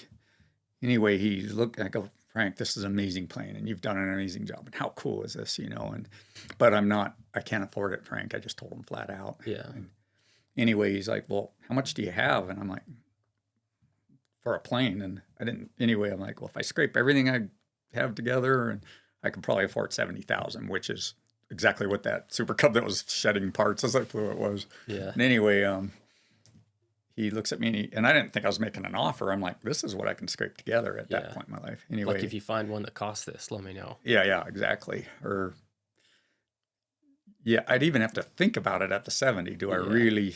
I'm not big on borrowing money, especially not for what is a play toy. Yeah. No matter how you look at it. Anyway, he goes, sold. I'm like, what? Anyway, and now I'm having second thoughts. I didn't know I made an offer. Wait a minute. I'm doing all this math. Keep in mind, my daughter was always living as frugally as I can my whole life. Yeah. And Britt's kicking me in the shin. Like, you better buy that, and I'm wandering around going, well, do I do this or don't I? She's like kicking me. You need to buy that plane, which usually, the lore is women don't like their husbands buying planes for many reasons. But yeah. Anyway, that was one of the main things. I'm like, I'm going to marry this girl. If she's like ordering me to buy this plane. I'm tired of hearing you talk about Super Cubs or whatever, but she wanted it for me. So we ended up buying the plane. I know that the cost of the parts was about double what he asked me for. I mean, he gifted me an airplane, which was pretty cool. And so the astronaut. Yes. Frank, it was his Frank plane. owned it. He built it. It's one of the things I love about this plane is there's a little hatch you can put some luggage in it and add on too, but he signed the door of it. It carries his signature. So it's got an awesome story behind it. Yeah, And it was it's a cool plane owned by Frank Borman, and now it's mine. And just the friendship thing. Mm-hmm. He's just not because he did that, but my hero. I'm flying his plane with his signature on it. Yeah. Anyway, one of my heroes. So so we're walking around and there's several different kinds of props you can put on a Super Cub, but he's like, oh, and there's another prop for it. And, there's $10,000. And, oh, by the way, there's those floats over there. There's 28,000, I think he had. It's like, but what, I can't have those so he's basically got me into flying my Super Cub. Yeah. And I've had a lot of fun with it. We've bombed you guys with some supplies. Which I still don't know why we did that. Oh, we're on a flight, and I'm like, I'm going right over. Ryan had called up and needed some stuff, and I think that was the day. I think we were scouting for elk. It wasn't elk season yet for the wildlife enforcers, but we were just seeing where they were and stuff, which brought us right over here on the way to Red Lodge, and so I think we tied it. I think it was just after my birthday. So we tied a birthday balloon to it and built a little parachute, threw it out, and there's quite a few supplies in there. And it just turned into a pretty interesting story. Yeah. Yeah, I kind of can't believe we haven't done that more.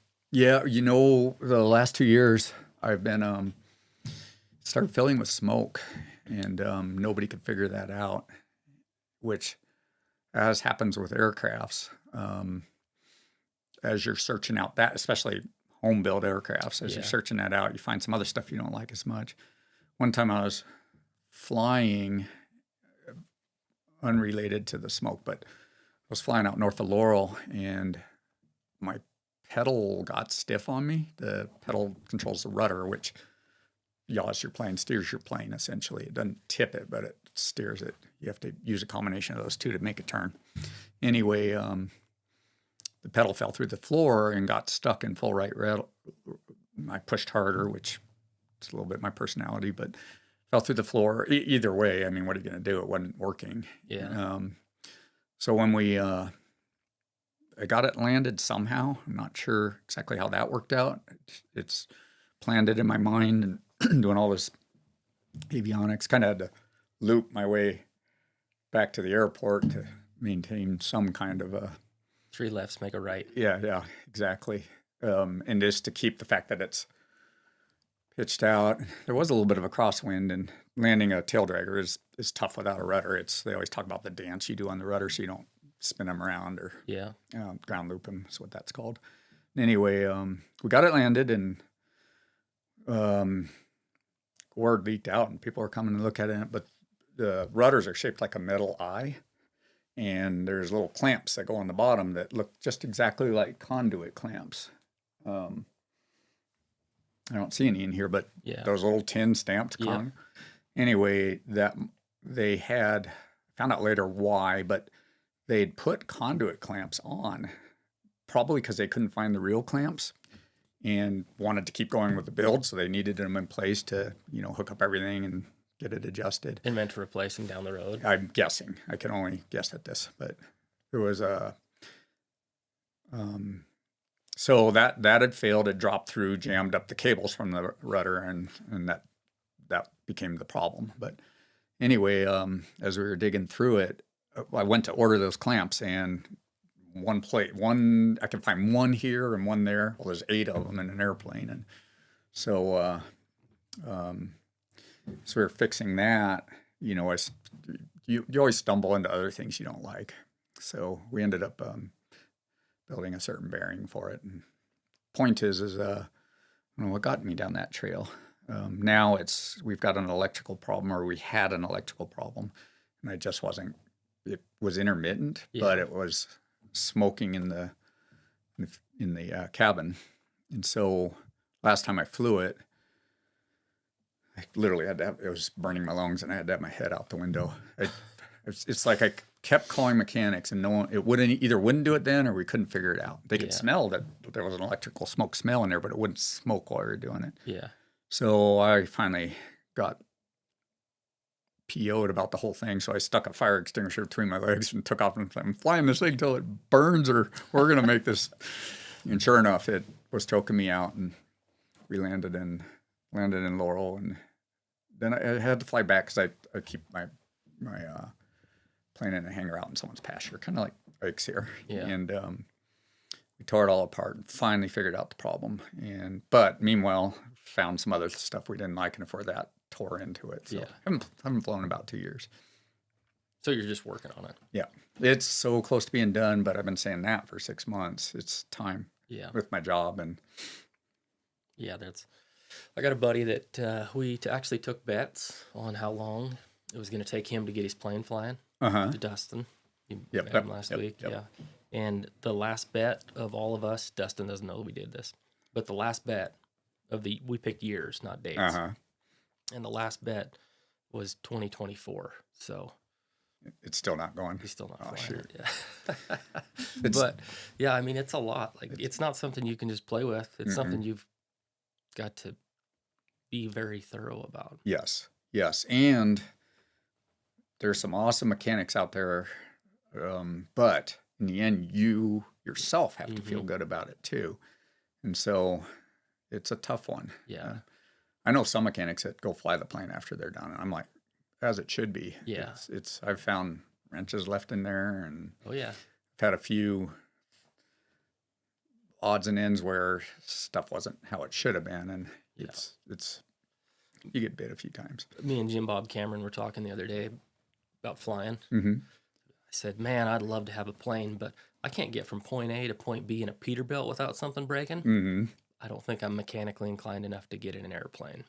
That's not something I should be doing. The thing I can say is you're not going to do much wrenching on it while you're in the air. But knowing how that aircraft, that's why I don't know if the mechanics love this. Just like you said, the surgeons don't want me sitting there watching.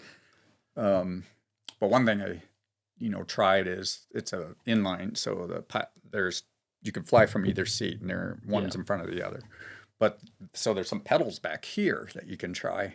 Oh. It's not, it's going to be awkward as heck. Yeah. And probably have to do a little knee work on your stick, but they're all attached by cable, so Yeah. one goes with the other, but still it's worth a try. But I'd say go for it. The planes glide, that's cool. If you're flying out in the country, in this area, there's usually some place you're going to be able to put it down. Yeah. I keep thinking about the one in the hangar here. It's probably going to cost a lot of money to get it going. That's my guess, just because it's sat a while. Yeah, exactly. And then I'd be just like you and Dustin. Yeah. People would be taking bets on how long it was going to take me to get it to fly. Yep. Yeah. And then the commitment. I don't think I'm going to do it. Well, the other thing is, and probably should watch where I say this, but all these injuries, they need to clear you too. And I'm fine, but Yeah. that's, there's one thing, I've been really lucky in how things could have turned out, and yet just seem to meet the right person at the right, someone does something and fixes me, and I've been really blessed with that. Yeah. It's where they tell you might be in a wheelchair, and then you can go out and run around still. Yeah. You want to talk about your plane crash? Plane crash, that was an interesting one.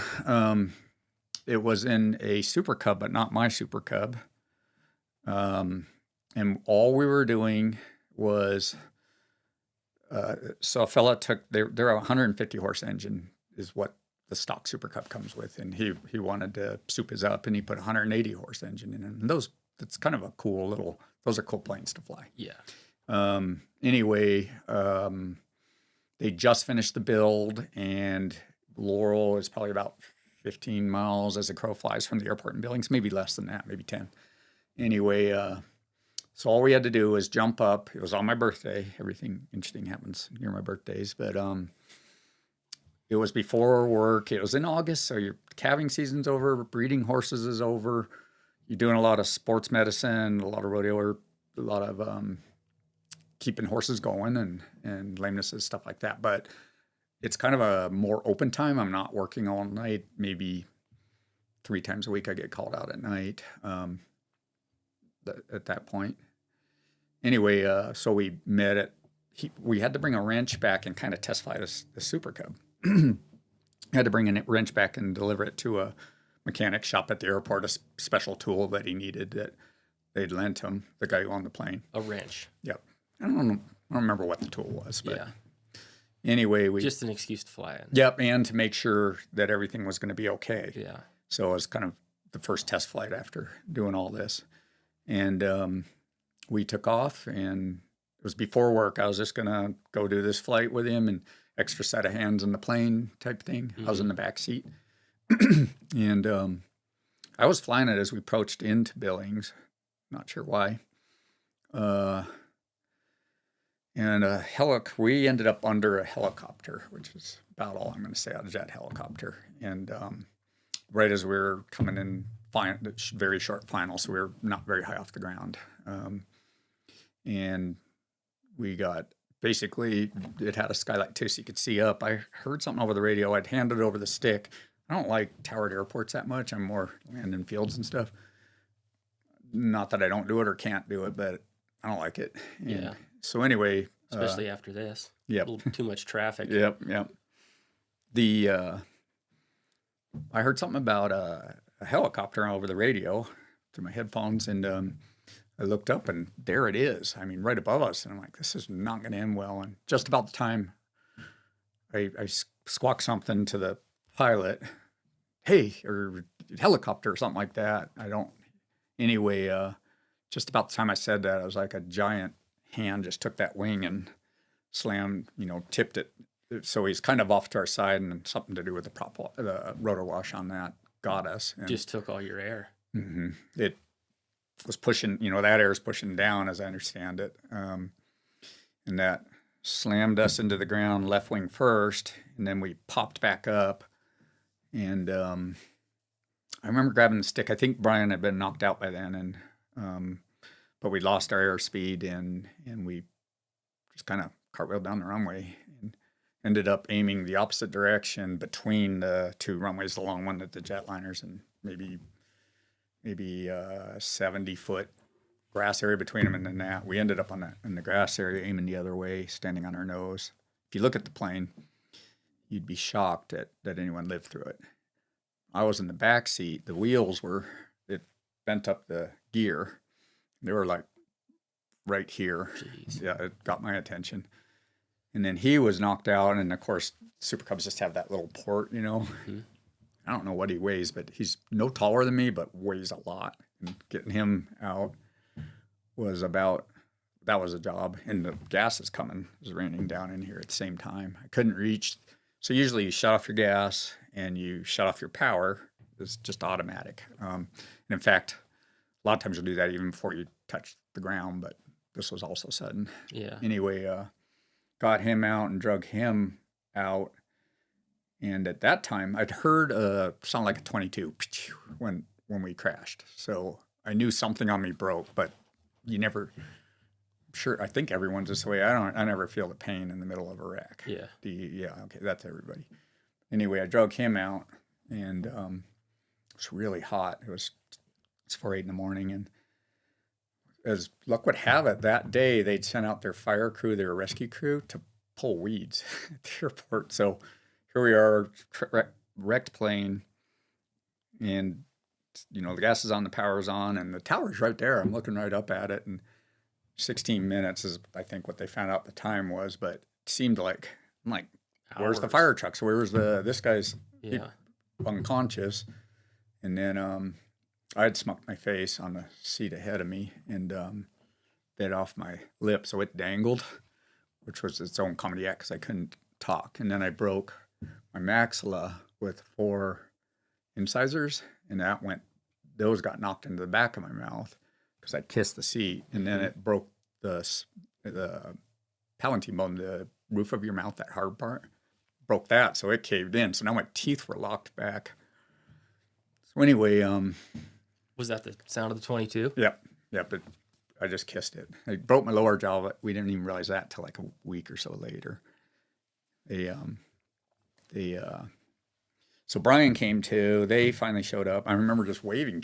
What's going on? Where's the help? So then it was just this weird day. I was supposed to be at work. Britt lived in Spokane. We were still dating. And so someone called work for me because I couldn't really, my lip was hanging off too. I had 72 stitches inside my mouth and still got a pretty good scar there. Anyway, the story kind of goes on a little bit. But 72, that's a lot. yeah. Or that's how I remember it. But not everything I remember from that day is accurate. But I think she told me there were 72 stitches. Those things said, how do you call your work and say, I'm fine, but I've been in a plane crash? All they hear is plane crash. And when you can't talk. And then, someone called for me, but I'm like, anyway. So they call Amber, who's one of the best things that ever happened in my life, my receptionist. But she calls Britt for me and says, everything's fine, but Mark got in a plane crash. And Britt worked for a law firm at the time. I think she got from Spokane to here in 5 hours. I can't do that, 5.5 or something. It was crazy. Probably a record. Yeah. It's like everything's fine, but then if you end it with plane crash, they just don't believe everything's fine. So it took so long to get us in. Once the rescue crew at the airport got there, then it took a long time to get the ambulance there, which I'm not sure why. So they stick us both in the same ambulance and then take us down there. And when we got to the hospital, it had been 40 minutes since the plane crash. And you know where the hospital is compared to the airport? It's 2 minutes away, 3 or something. Yikes. Just the bottom of the hill, right? But anyway, when we got there, they'd had a crew there waiting for these plane crash victims, but they'd send everyone. Apparently, there's no, they didn't know we were coming, or they gave up on us. The lady came in. The doctor lady comes in and goes, "Oh, where you been?" Well, before we ever took off, I don't know if this should go on a podcast or not, but before we ever took off, I had to pee. But I'm like, yeah, we're just gonna fly apart, turn around, 40 minutes. I can do that. Yeah. Anyway, so this whole time I've had to pee, and I finally get to the airport, and they get everyone gathered up and bring me in. To the hospital. Yeah, or the hospital. Excuse me. And a lady walks in. Well, they're kind of dinking around and x-raying my head and this and that. And the lady walks in. She's the doctor, and she walks in with a syringe and says, this is going to hurt like hell. It's the first words out of her mouth because the bones are, uncovered and stuff. Yeah. And I'm like, well, if that's going to hurt like hell, then what's this? can I pee first? And she's like, so this lady, she's like, no, this will only take, a little while. You can wait. And I'm like, well, I've been waiting for a couple hours now, and I don't want to be, I want to pee. Excuse my mouth. But anyway, and the nurse I told the minute we came in, I'm like, I got to pee. And it was a guy nurse. And he said, well, we got to wait to see the doctor. I can't let you get up. And so, remember, I'm not talking very well to this day, off subject, but I could only say dit. I couldn't say Brit. So this day we got a kind of a, jokingly, I'll call her dit still. But so she comes in, she goes, no, I just want to do this really quick. And I said, well, I got to pee, and I'm not going to wet my pants in front of everybody. So she took off her gloves and threw them down and left the room, and I peed. And 2 hours later, I'm pretty sure she went to lunch and was teaching me a lesson. But 2 hours later, she comes in, and I'm just kind of sitting there waiting to get stitched up. And she says, what an awesome lady. But she comes in and she goes, first thing out of her mouth is, I got to apologize. And I'm sorry. MD doctors, you don't hear that often. And she was so very gracious. So goes back to, doesn't matter if you do something. I mean, it does matter if you do something wrong, but really what matters is admit it. How do you behave afterwards? Yeah. And for an MD to go, I'm sorry, it's on me. So never did see her again that I know of, but I've always had a lot of respect for her. Just go, I had a bad moment. I'm sorry. Yeah. And who knows what was going on in her day. And Britt, by then, had showed up. It's an interesting story because it turns out also, I didn't know this, but I had a concussion. And so that led into, remember when I went back to the clinic, they made me stay in bed for a couple of days, or not work. I didn't stay in bed. But, and when you've had your own bell rung, well, what I didn't know is I passed out too. But it's after I drugged the guy out and everything, and they told me that somebody who was on that crew later told me, yeah, no, you went unconscious. And when you woke up, you swung on us. So, which is I do that sometimes. So I knew it had to be true. Yeah. Anyway, the very next day, I'm just telling stories now, but if it works, very next day, we had a lady traveling with her daughter. She bought a really expensive horse in California, and she was taking it to Maine. And I had so much blood coming out of my mouth. I was swallowing it. So I was nauseous. I didn't realize it. But one of the signs of a brain injury is you can't get enough to drink. And I drank like 3 gallons of water once I went home. It was pretty crazy. And I couldn't get enough. But you're not thinking right. So it didn't dawn on me, wait a minute, I have my own, here I am with these symptoms. But that lady came in the next day, and her horse was choking and doesn't know anyone in town or anything. She's crying on the phone. And Britt, saying, no, don't do it. And we had this, I'm like, well, and all this blood that's coming out of my mouth and everything's sore. They hadn't wired my jaw shut yet, I don't think. Anyway, I'm like, well, you pass the tube, and the vet blows into the tube as they're passing it down the horse's throat. And you put it in your mouth, you'll suck on it to make sure you're not in the trachea, because the trachea is stiff and air will come in. But the esophagus, the one to the stomach, will collapse, and you'll get vacuum, you'll get negative pressure. Just like tubing one. Yeah, it is tubing them. Yeah. So anyway, so you got to blow and stuff, and I had stitches out here and all in my mouth. But Trista there was a gal named Trista who was a vet student, or pre-vet student at the time.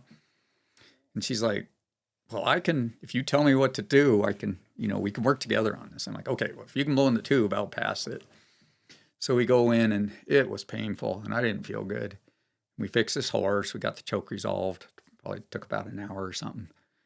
And she wrote me a check and went to Maine, and bad check. Britt was so hot. It's like, sure enough, get this guy out of bed. It was in a plane. Britt was hot about that one. You don't get Britt mad too easy, but she was hot about that. She didn't want me to do it in the first place.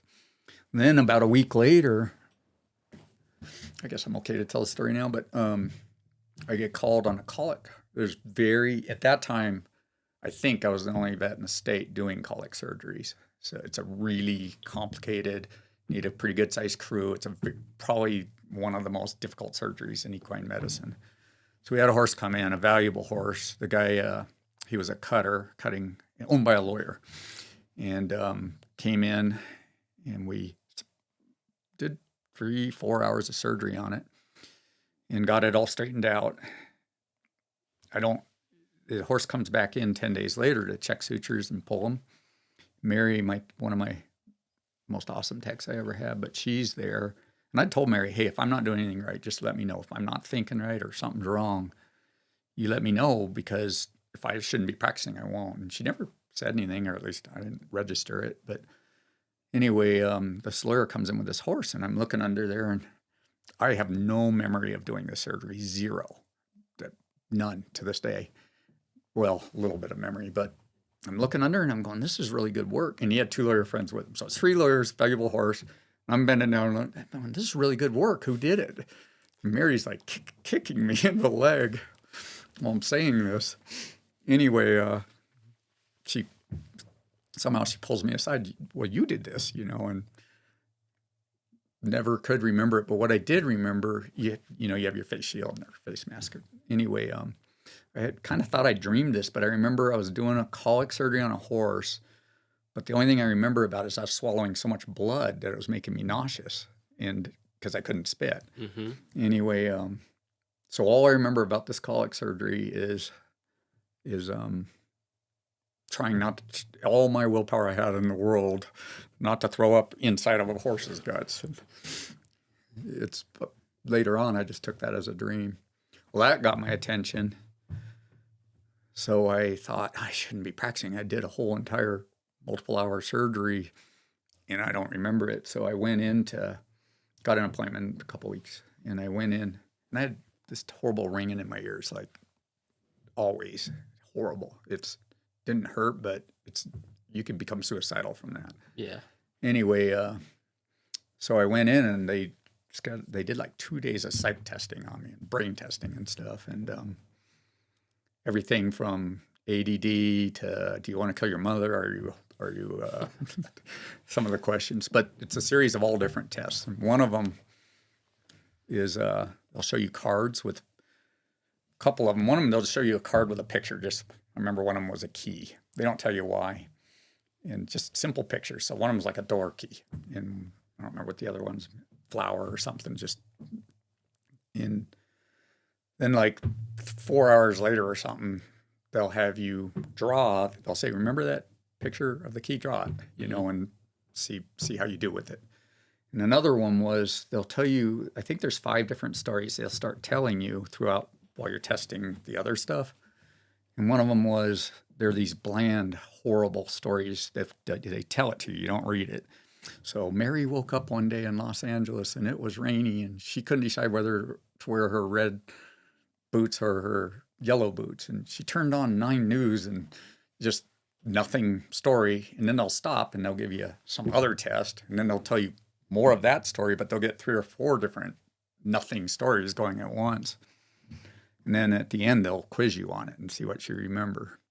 So what they were that's the ADD test, which poster child. Anyway, so I'm leading into another story here, but anyway, they wait like 2 weeks to check all my results. Some of it was like, did you ever see aliens? Or, do you want to kill your mother sometimes? Or just, it's like, if I did, I would not. I'm not that brain damaged that I would say yes on, to a doctor or something, but yeah, not that I did.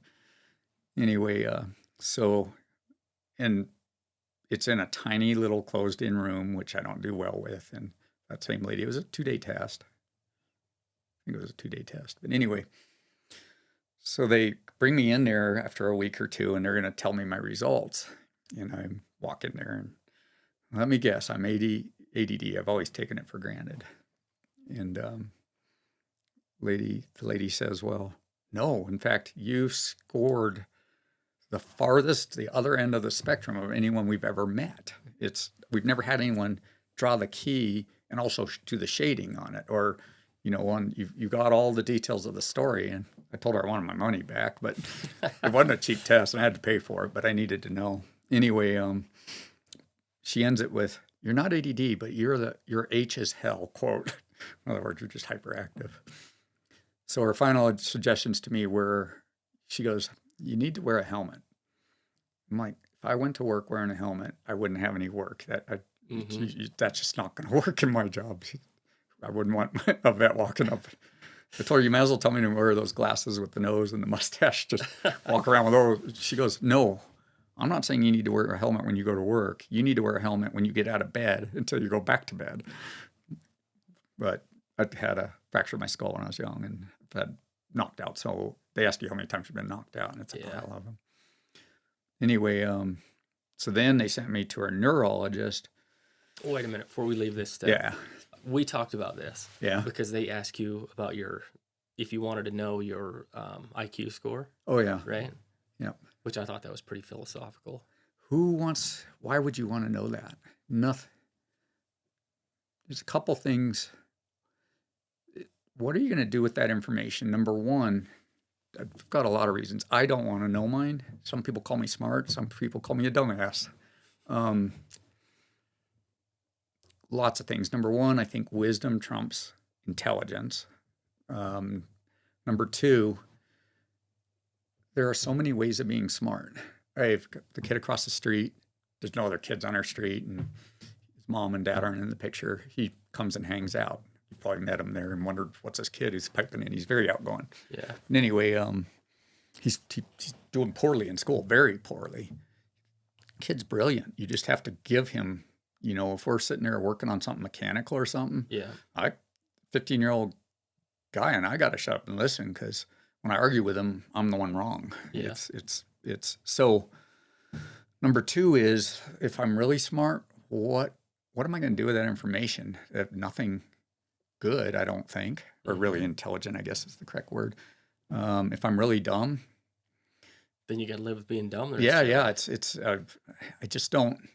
I'm trying to think of why I would possibly want to know. Yeah. I think what I see is nothing good could come from it. This is another setting, like whenever I've been interviewed on TV or something, I never watch it. Yeah. I'm not interested. I hear about it. Oh, you should have picked your nose or whatever. You should have stopped picking your nose. But you're either going to think too highly of yourself or tear yourself down. Mm-hmm. And we're as smart as God gave us that tool to be. And being smart or intelligent is nothing. Sorry if I'm getting too religious or philosophical here, but being smart or intelligent is, to God, we're just a bunch of worms. I mean, we're idiots, in my opinion. It's the tool he gave us. I don't think you can make yourself smarter. I think you can study and learn more and become wiser or get more data and information. But your ability to process it is your gift from God. And I know a lot of people that I don't think are super smart, but they're super happy. Mm-hmm. I'm not saying I'm unhappy, but who's got the greater gift? Yeah. Or is living their life more correctly? Mm-hmm. And I don't care how smart I might be, every day I get shocked with how dumb I am. Yeah. It's not an end point. So I don't know if I'm being very profound, because I didn't get that into a bumper sticker, but to me, it's useless information that I could see me one way or the other abusing it. Yeah. Does that make sense? Well, I think wisdom trumps intelligence. Yep. That's the bumper sticker. Yep. And wisdom comes from God, in my opinion. And experience. Yep. And experience, which still comes from God. There you go. So it's the places where I've been the dumbest, I've probably learned the most. So yeah. It's for me, it wouldn't be useful information. Yeah. I'm not saying I don't judge it on other people. And I got through vet school. Once I focused on that and gave up anything like rodeo or all the sports I did or anything like that, it was a lot of work. If there were kids in our class who didn't have to work hard for it, and it came natural, and But the work that I did, how do I say it? That's its own end. That develops some positive things too. I learned how I think, which is different, and that's where your reward comes from. right. Yeah. Yep. It's so to be proud for me to be proud if I'm smart for a gift from God when I see evidence every day that I'm not as smart as I thought I was. Or you'd like to be. Yeah, or as I'd like to be. Exactly. Yeah. So don't want to know. Yeah. But interesting, they did an IQ test and all of that. So the final answer I was like, well, I'm not thinking the same. Like one thing I was smart, the bland, it's a tool. And as I could always do math well, quick and on the fly and in my head. And when I was calculating more complicated problems like constant rate infusion rates, where the fluids in this bag and these electrolytes have to go in at a certain rate, but I want to add this drug to that bag, and even though that's the flow rate, it has to go in at a certain rate. It turns into a complicated math problem, especially if you're talking multiple drugs. Yeah. And I used to pretty much do that on the fly, and I found myself pulling up the calculator. I'd do it, and then I'd do the math in my head, and then I'd get out the calculator, and usually I was right, but I didn't know I was right. And to this day, ever since the plane crash, not as much, but I'll still grab and look at a calculator, which I never did before. It was just one of those gifts I had. Saw a neurologist, and he said he was talking about a race car driver that was really famous that had won all the different classes and ways you could race, and he's on the top of his game in the 60s or 70s or something. And he got in a bad wreck, and he hurt his brain. And a year or two later, he came back, and he was back winning everything. He was on the top of the top. I don't know if it's one of the Earnhardts or one of the generational names in racing. Yeah. Anyway, and this neurologist that's talking to me, he'd had a brain injury, but he said, then the guy just abruptly quit. He's on top of the world and just stopped doing it. And they interviewed him, and they said, well, why did you quit? And he said, it's not the same. So he told me what that guy had and what the neurologist himself had had, and what I had is when you bang your head, you damage some of the nerve tracts within your brain. And your brain can generate new nerve tracts or use different routes in the same one to come to a conclusion. And I'm sure I'm butchering neurology saying it this way, but it's how I understood it. Yeah. He said it's like you've driven to work for 30 years in the same route, and all of a sudden you can't go that route. You have to loop around and take other roads. You're still getting to work, but it's not familiar to you, and that's what was happening within my brain. Really? Yeah, and that helped me a lot. From that injury. I did keep on practicing with a lot of talking tos and just, hey, if you guys see anything, bring it up. I don't want to be doing this. And nothing really went bad during that time. I don't remember anything really going. It was working out. I was just becoming comfortable with my new way of thinking. Yeah. So, and the only other thing is you always have that fear that you're going to turn abusive because like football players. Yeah, I've had a lot of them, tons, ever since I was a kid. Yeah. Let's hear the story about anthrax. Anthrax. This fascinates me. And the reason it fascinates me is because of the situation you were in your professional career, what you had to go through. Like you had to really look at everybody's opinions about this deal, and just how you told me about it, I thought was pretty awesome. So I think it was first year, fresh out of school. There's some funny things about this, some challenging things. I mean, there's a little bit of everything in this story. It went over a whole summer's time to evolve everything that happened. But we had I got a call, and I, quite a ways out of town at a local ranch. To this day, I won't name the ranch just because anthrax. Anyway, and I drove out there, and it was late calving season. And they were feeding round bales, and overnight they'd had perfectly healthy heifers. I think it was their heifer pasture. They were calving the heifers in this one area, and 9 heifers were dead overnight. And I walked up, and they looked like they had been dead for a week. They were bloated and stuff coming out of their eyes and stuff coming out of their mouth. I don't know if you have any vets that watch this show, but it's rare enough that having someone who's seen it, it's nice to hear what's going on. Well, we were taught in veterinary school at CSU that, watch it if they look way more dead than they should be or dead longer than what the owner's telling you and you're kind of doubting them. That's one of the things that anthrax does. So right off the top of my head, I'm going, this could be possibly anthrax because blood coming out of the nose, blood coming out of the eyes, bloated. They just looked really deteriorated for supposedly running around healthy the night before.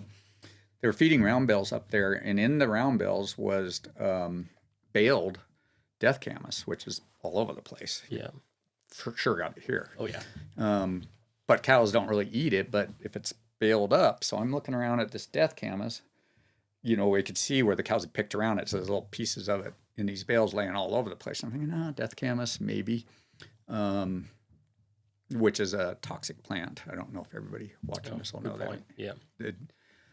And it's almost like a reed. It's hollow in the middle when you break it up. But that said, I'm kind of going death camas, but I can't rule out anthrax. So I autopsy all 9 of these cows. And maybe you said this already, but you hadn't been out of vet school very long? No, I think it was my first summer. Okay. Pretty sure it was my first summer. Anyway, I had gone by another vet practice on the way to this ranch. And so I literally was, by the time I'd autopsied 9 head and taken all my samples and stuff, the first thing they do, they tell you, take a blood sample before you go cutting in and exposing yourself. Mm-hmm. And look at it with your microscope. We're out in a pasture, and we didn't have battery-powered microscopes at that time. I have some now. But the point is so I had to drive back into town, and I stopped at the nearest practice and said, can I look at your microscope? I had made some slides and looked under there, and supposedly you see these, I think they called them boxcar chains. And so I didn't see that I on the blood smears that I'd taken. So drove back out there, autopsy 9 head, and I was covered in blood by the end. I mean, you wear the sleeves and stuff, but it was, if you're going to do 9 head, those sleeves are going to fall. And yeah, I had bloody underwear. Point is so I went home and didn't see it on the peripheral smear, which is what we were taught in school. Yeah. And my wife did my laundry, and I didn't think anything of it. And the kids, anyway, I put a note on, so we submitted our samples to the state lab. You always take some spleen. When you look at the spleen on a anthrax victim, it's very quickly it looks like blackberry jelly. I think the book even uses those words, or it's just totally deteriorated, and so are a lot of their other vital organs. But the spleen's kind of the one that gets spoke about. So sure enough, I get in there, and it's this tarry jelly spleen, even though I didn't see it on the peripheral blood smear. So send it in, and I put a note, caution, anthrax suspect. And there hadn't been anthrax diagnosed in Montana in over 100 years at that time, is what I was told. So anyway, excuse me, week goes by, and the lab calls me up, and one of the techs at the lab, or maybe a vet, and they're kind of laughing, going, yeah, weirdly, this colony does look a little like anthrax, but it hadn't grown enough to see what they call the Medusa heads. There's some signals in that colony that, anyway. So that's how they do the test. Yeah, they grow it, but they're very careful that people aren't exposed and stuff. And that's why I put this note in. I might have, but we were kind of laughing about it. Well, just, there's no way this is anthrax, but be careful because it looks like anthrax. Yeah. Anyway, next day I get a call, and it's like, who's been exposed to these cows, And I'm like, well, my daughters, my wife, because they did the laundry, myself. They helped me unpack the pickup. I don't think we had the clinic yet then. And I guess that's a moot point. But anyway, next day, it's confirmed, and they're quarantining these cattle, and it's on you have to get the word out on the news. And there's a lot of backstory. I'll give you the prequel in a minute. But so newspaper, here I am out of vet school, newspapers and TV stations and everything are calling me because it's now been confirmed, and the state vet put out a report, anthrax was found in such and such a county. And everybody seemed to want to know what the ranch was. Yeah. And I was not going to say it because I'm going to digress from my story for a second and tell you about anthrax. According to the books, which proves out pretty accurate, but anthrax was really rare at the time. But what happens is you go through a drought years, and let me back up even farther than that. When buffalo are running around and they die, their bones go down into the dirt, and they could make anthrax spores in that.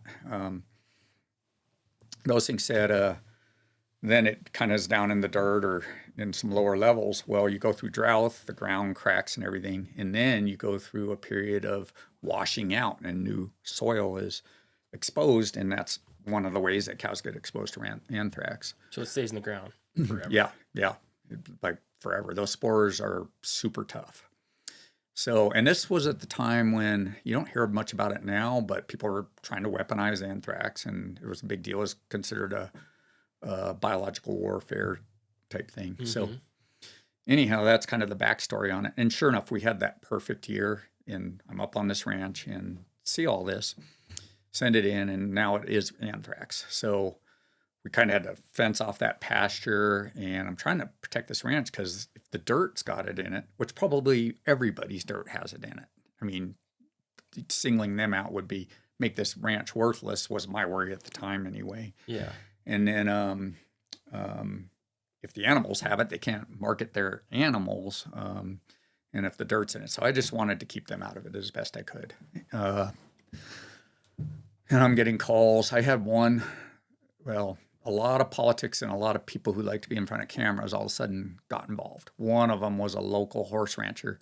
It's a little sketch, but he was telling people I know who has their anthrax and stuff. Well, I had this news lady call me, one of many, but she's like, well, this horse rancher guy, whose name was at the moment, but he has told us where it is. And she said some name, whether it was right or wrong, I won't say, but the point is, and we're going with that story unless you tell us it's wrong. And I'm like, you're not hearing. The answer is no. Yeah. So they do have a vaccine against anthrax that you can give to cattle, but you can't just go buy it. The government, at least at that time, and I'm pretty sure it's still true, you have to get authorized to give it. So we were going to go, I think they had about 300 mama cows. Why? Because I think a couple of reasons. That's a really good question. I think a couple of reasons would be, let me think about that a second. Okay. Some deleting. Got to develop my thoughts. It doesn't make any sense to me. I mean, that why not just everybody vaccinate for it? Yeah. First off, there's not enough market or perceived need for it to have a company make any money to have doing it on hand If all I the time. went to every rancher out here and said, "Hey, I want you to get this anthrax vaccine in case every 100 years you get it," Mm-hmm. So there's number one. So the government stocks the vaccine. Yeah. Number That two makes sense. is there's probably some testing. A lot of times when we test for a disease, if they've been vaccinated for that disease, our test is to see if the antibodies are there and whether they're going up or down. Oh.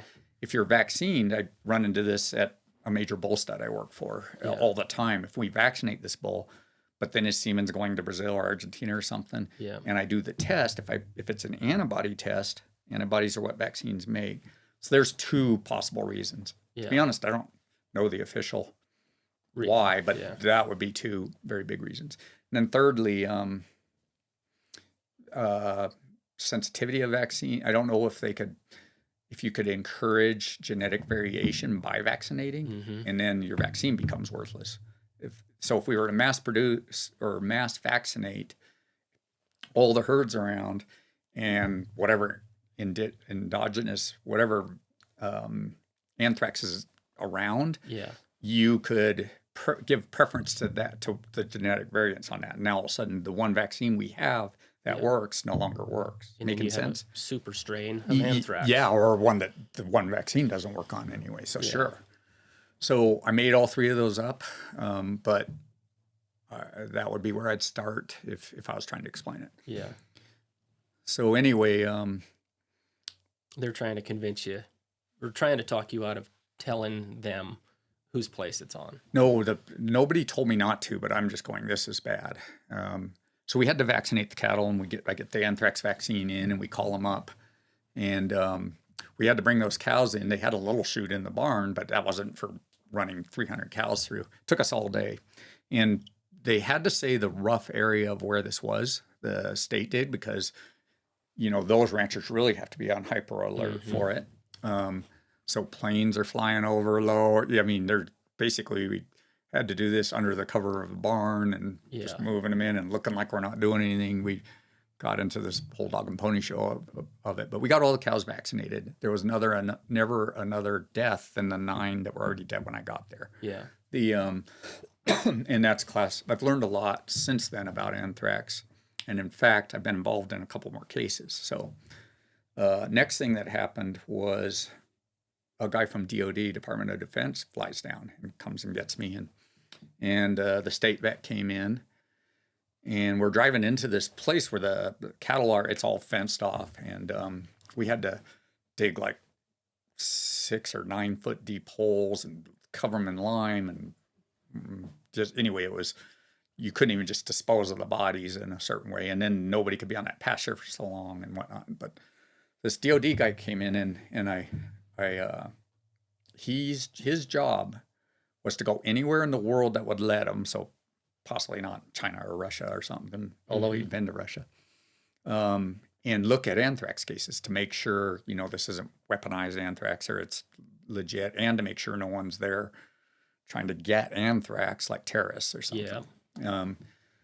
But which made him this incredible source of information. And a lot of what we were taught, just simply, you're being taught it by people who've never seen it, which I couldn't have taught it then. I think I could teach a lot about it now. But the point is rarely do you see on the peripheral blood smear, yes, that if you see that, that's a clue, but it doesn't mean they don't have anthrax if you don't see it. So mistake number 1.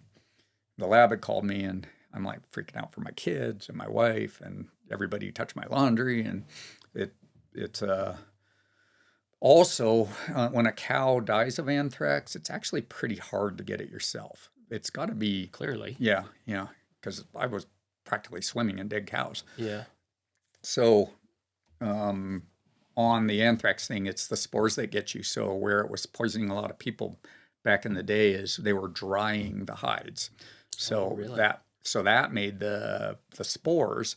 So the big ones who got it were the people dealing with the dried hides. Abattoirs, I think they call them, or something along those lines. Anyway, so I went out fishing. I took this guy fishing. And I'm going to find out I'm sitting here with the world's leading expert on anthrax, and I want to know from the horse's mouth. And what you do get is eschars.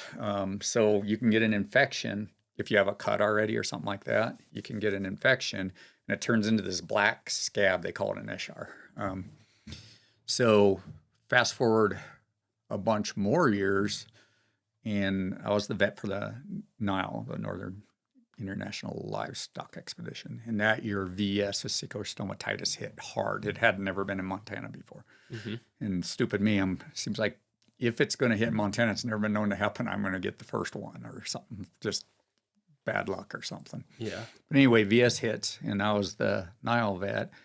And we were really worried about whether we were going to be able to have the Nile because it's highly contagious. And so right during all of that, that's a whole story in itself, that what all we had to do to have the Nile and some of the comedy that happened because of it and stuff. But in the middle of the Nile, what we did is we basically fenced out the whole entire Metra. And then you had to come in one gate and get inspected by a veterinarian with security there, like I knew a lot of Billings police officers, so we hired them to run security. And the gates got locked at midnight. You couldn't come and go. But for rope and steers, I'd drive out and see them. For buck and horses, I would drive to the ranch and look at them if they were anywhere nearby. Might take me 150 miles away or something, but that way because how do you stop at the gate and have those inspected? Exactly. They're running away. I remember, I think you guys had some there. We did create for the bucking bulls. We created a pen that they got out into, and I walked through them.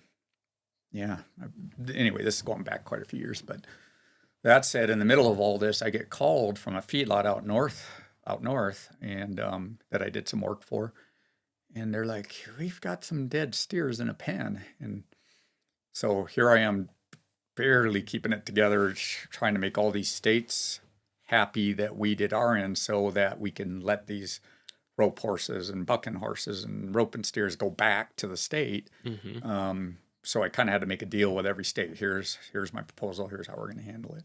I had to stop and run out to this place, and sure enough, the guy who calls me has an Eshar on his arm.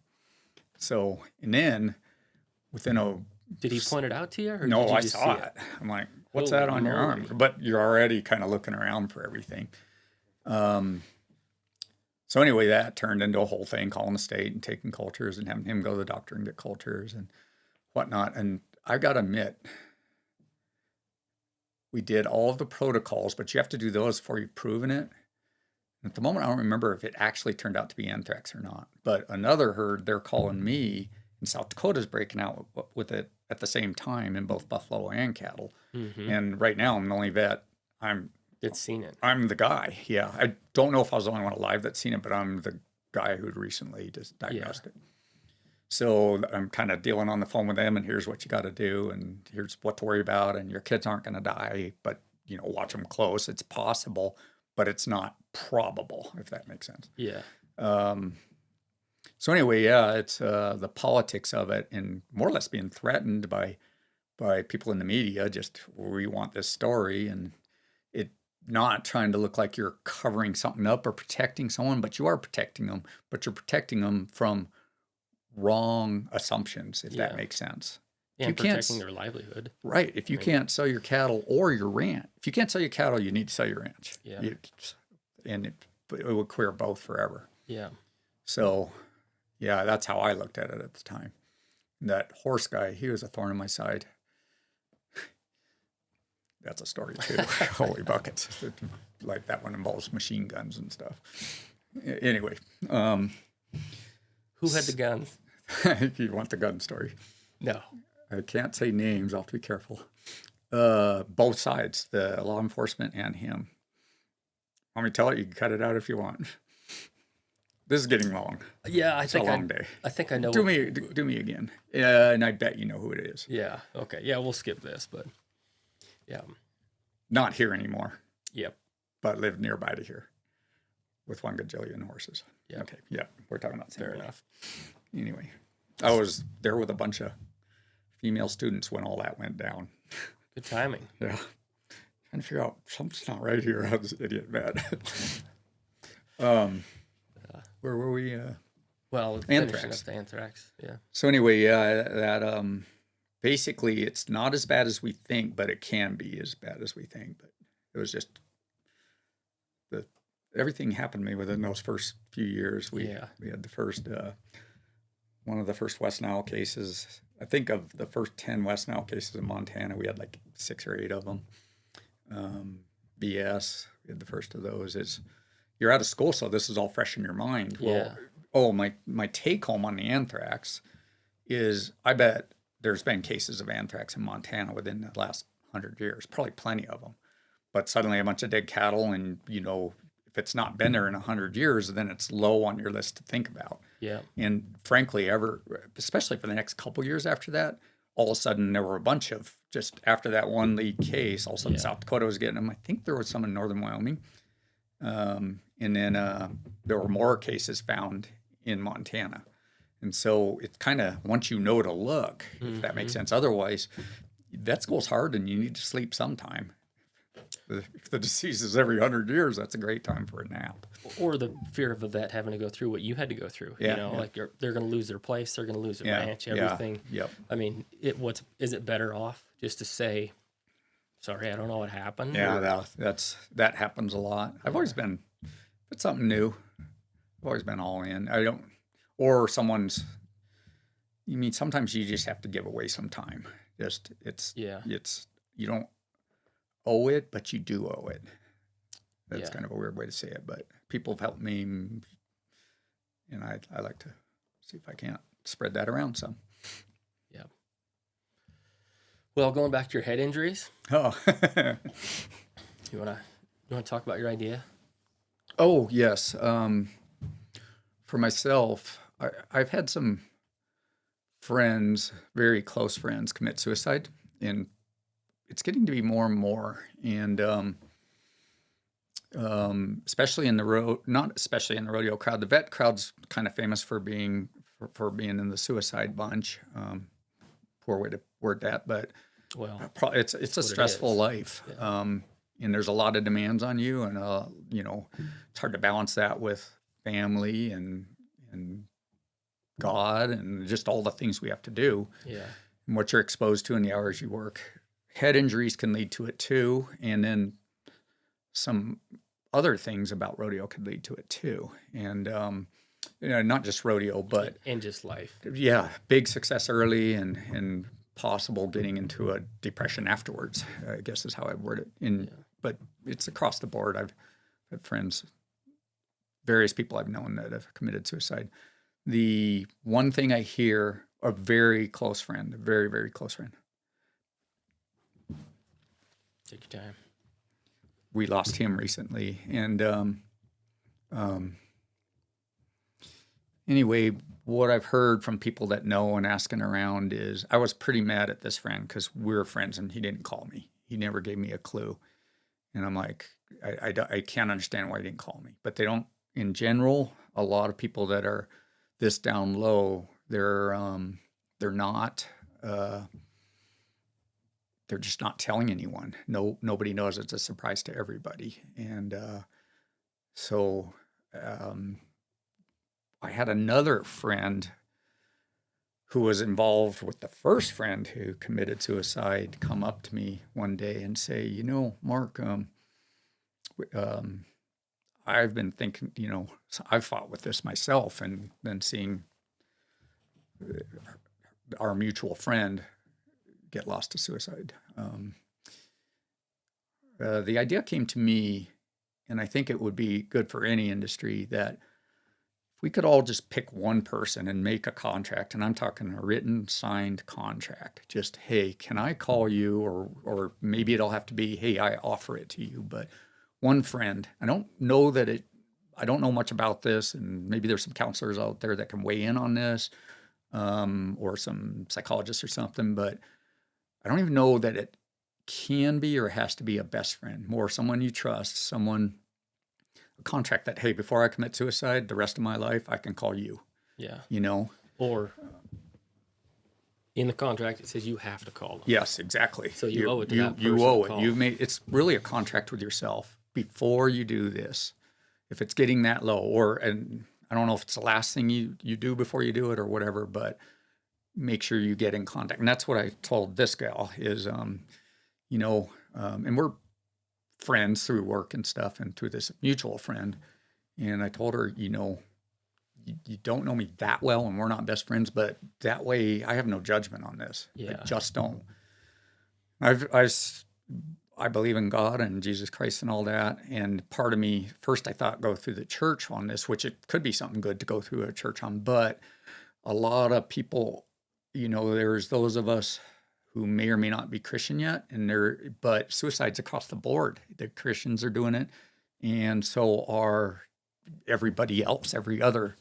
And why, I'm not saying keep the church out of it, but I'm saying I think this should be something that they are comfortable calling this person. If they're not Christians, they might be afraid of, getting preached to or judged or something like that.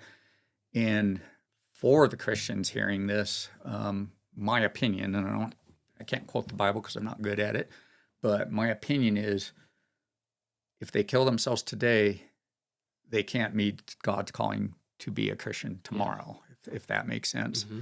So, and I don't think we were called to only help other Christians, but this is just an idea I'm floating out there. Maybe someone will see this or take it on yourself, write your own contract, but maybe we could get a national thing.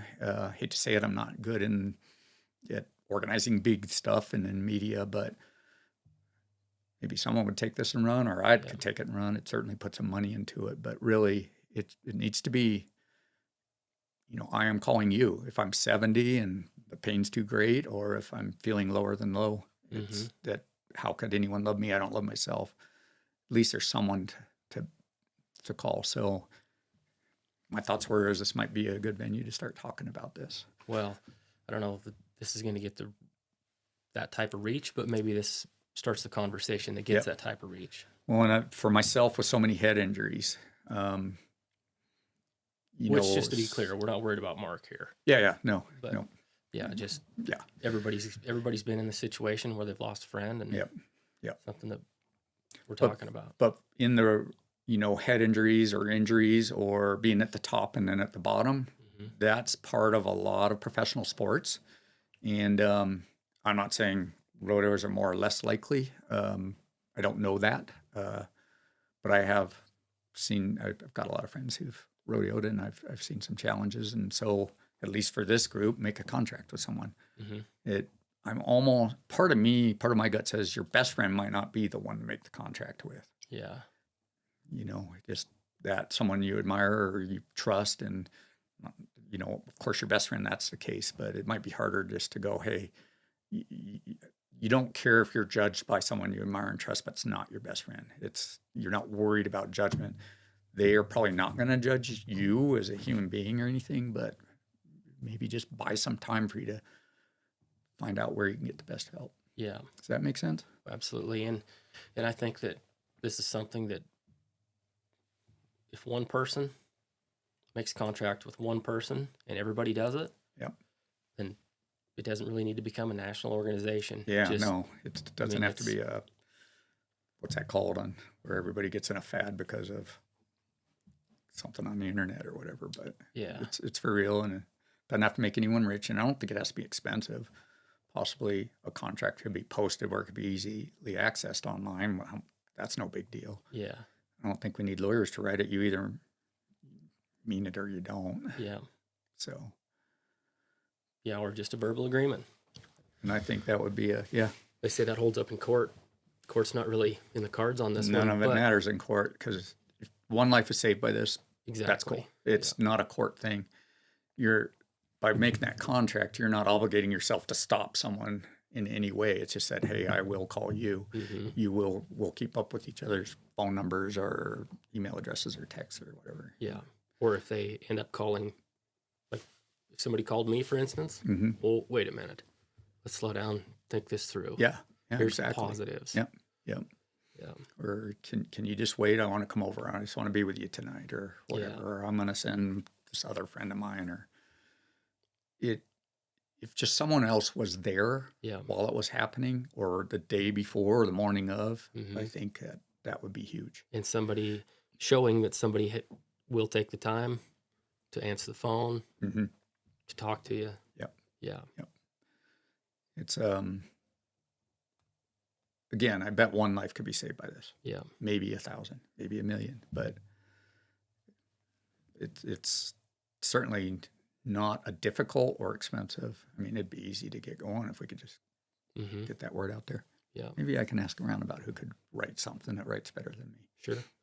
Well, if anybody listening to this has any ideas on how to move forward, get a hold of me, and we'll involve Mark and go from there. That'd be cool. So try to end these on a positive note. I think that's a pretty positive note. Yeah. Forward movement. It was fun. Forward progress. Yep. Yeah, let's stop people. Seems like if they could have made it through that day is kind of how I look at it. Yeah. Maybe I'm wrong, but. Well, it would have been another day. Yeah. Another day to get the help from where it comes from that they needed. Yeah. Well, thanks for coming. Thanks for letting me come out and play. Man, I like your stories. Yeah. Yeah. Too many of them. I'm glad we got to share this. I think that stuff like this needs retold. So it's kind of funny because one story leads into a whole nother chain of 11 events. more stories. Yeah. Very cool. Yeah. We'll have to do it again. Thanks, Mark. Thank you.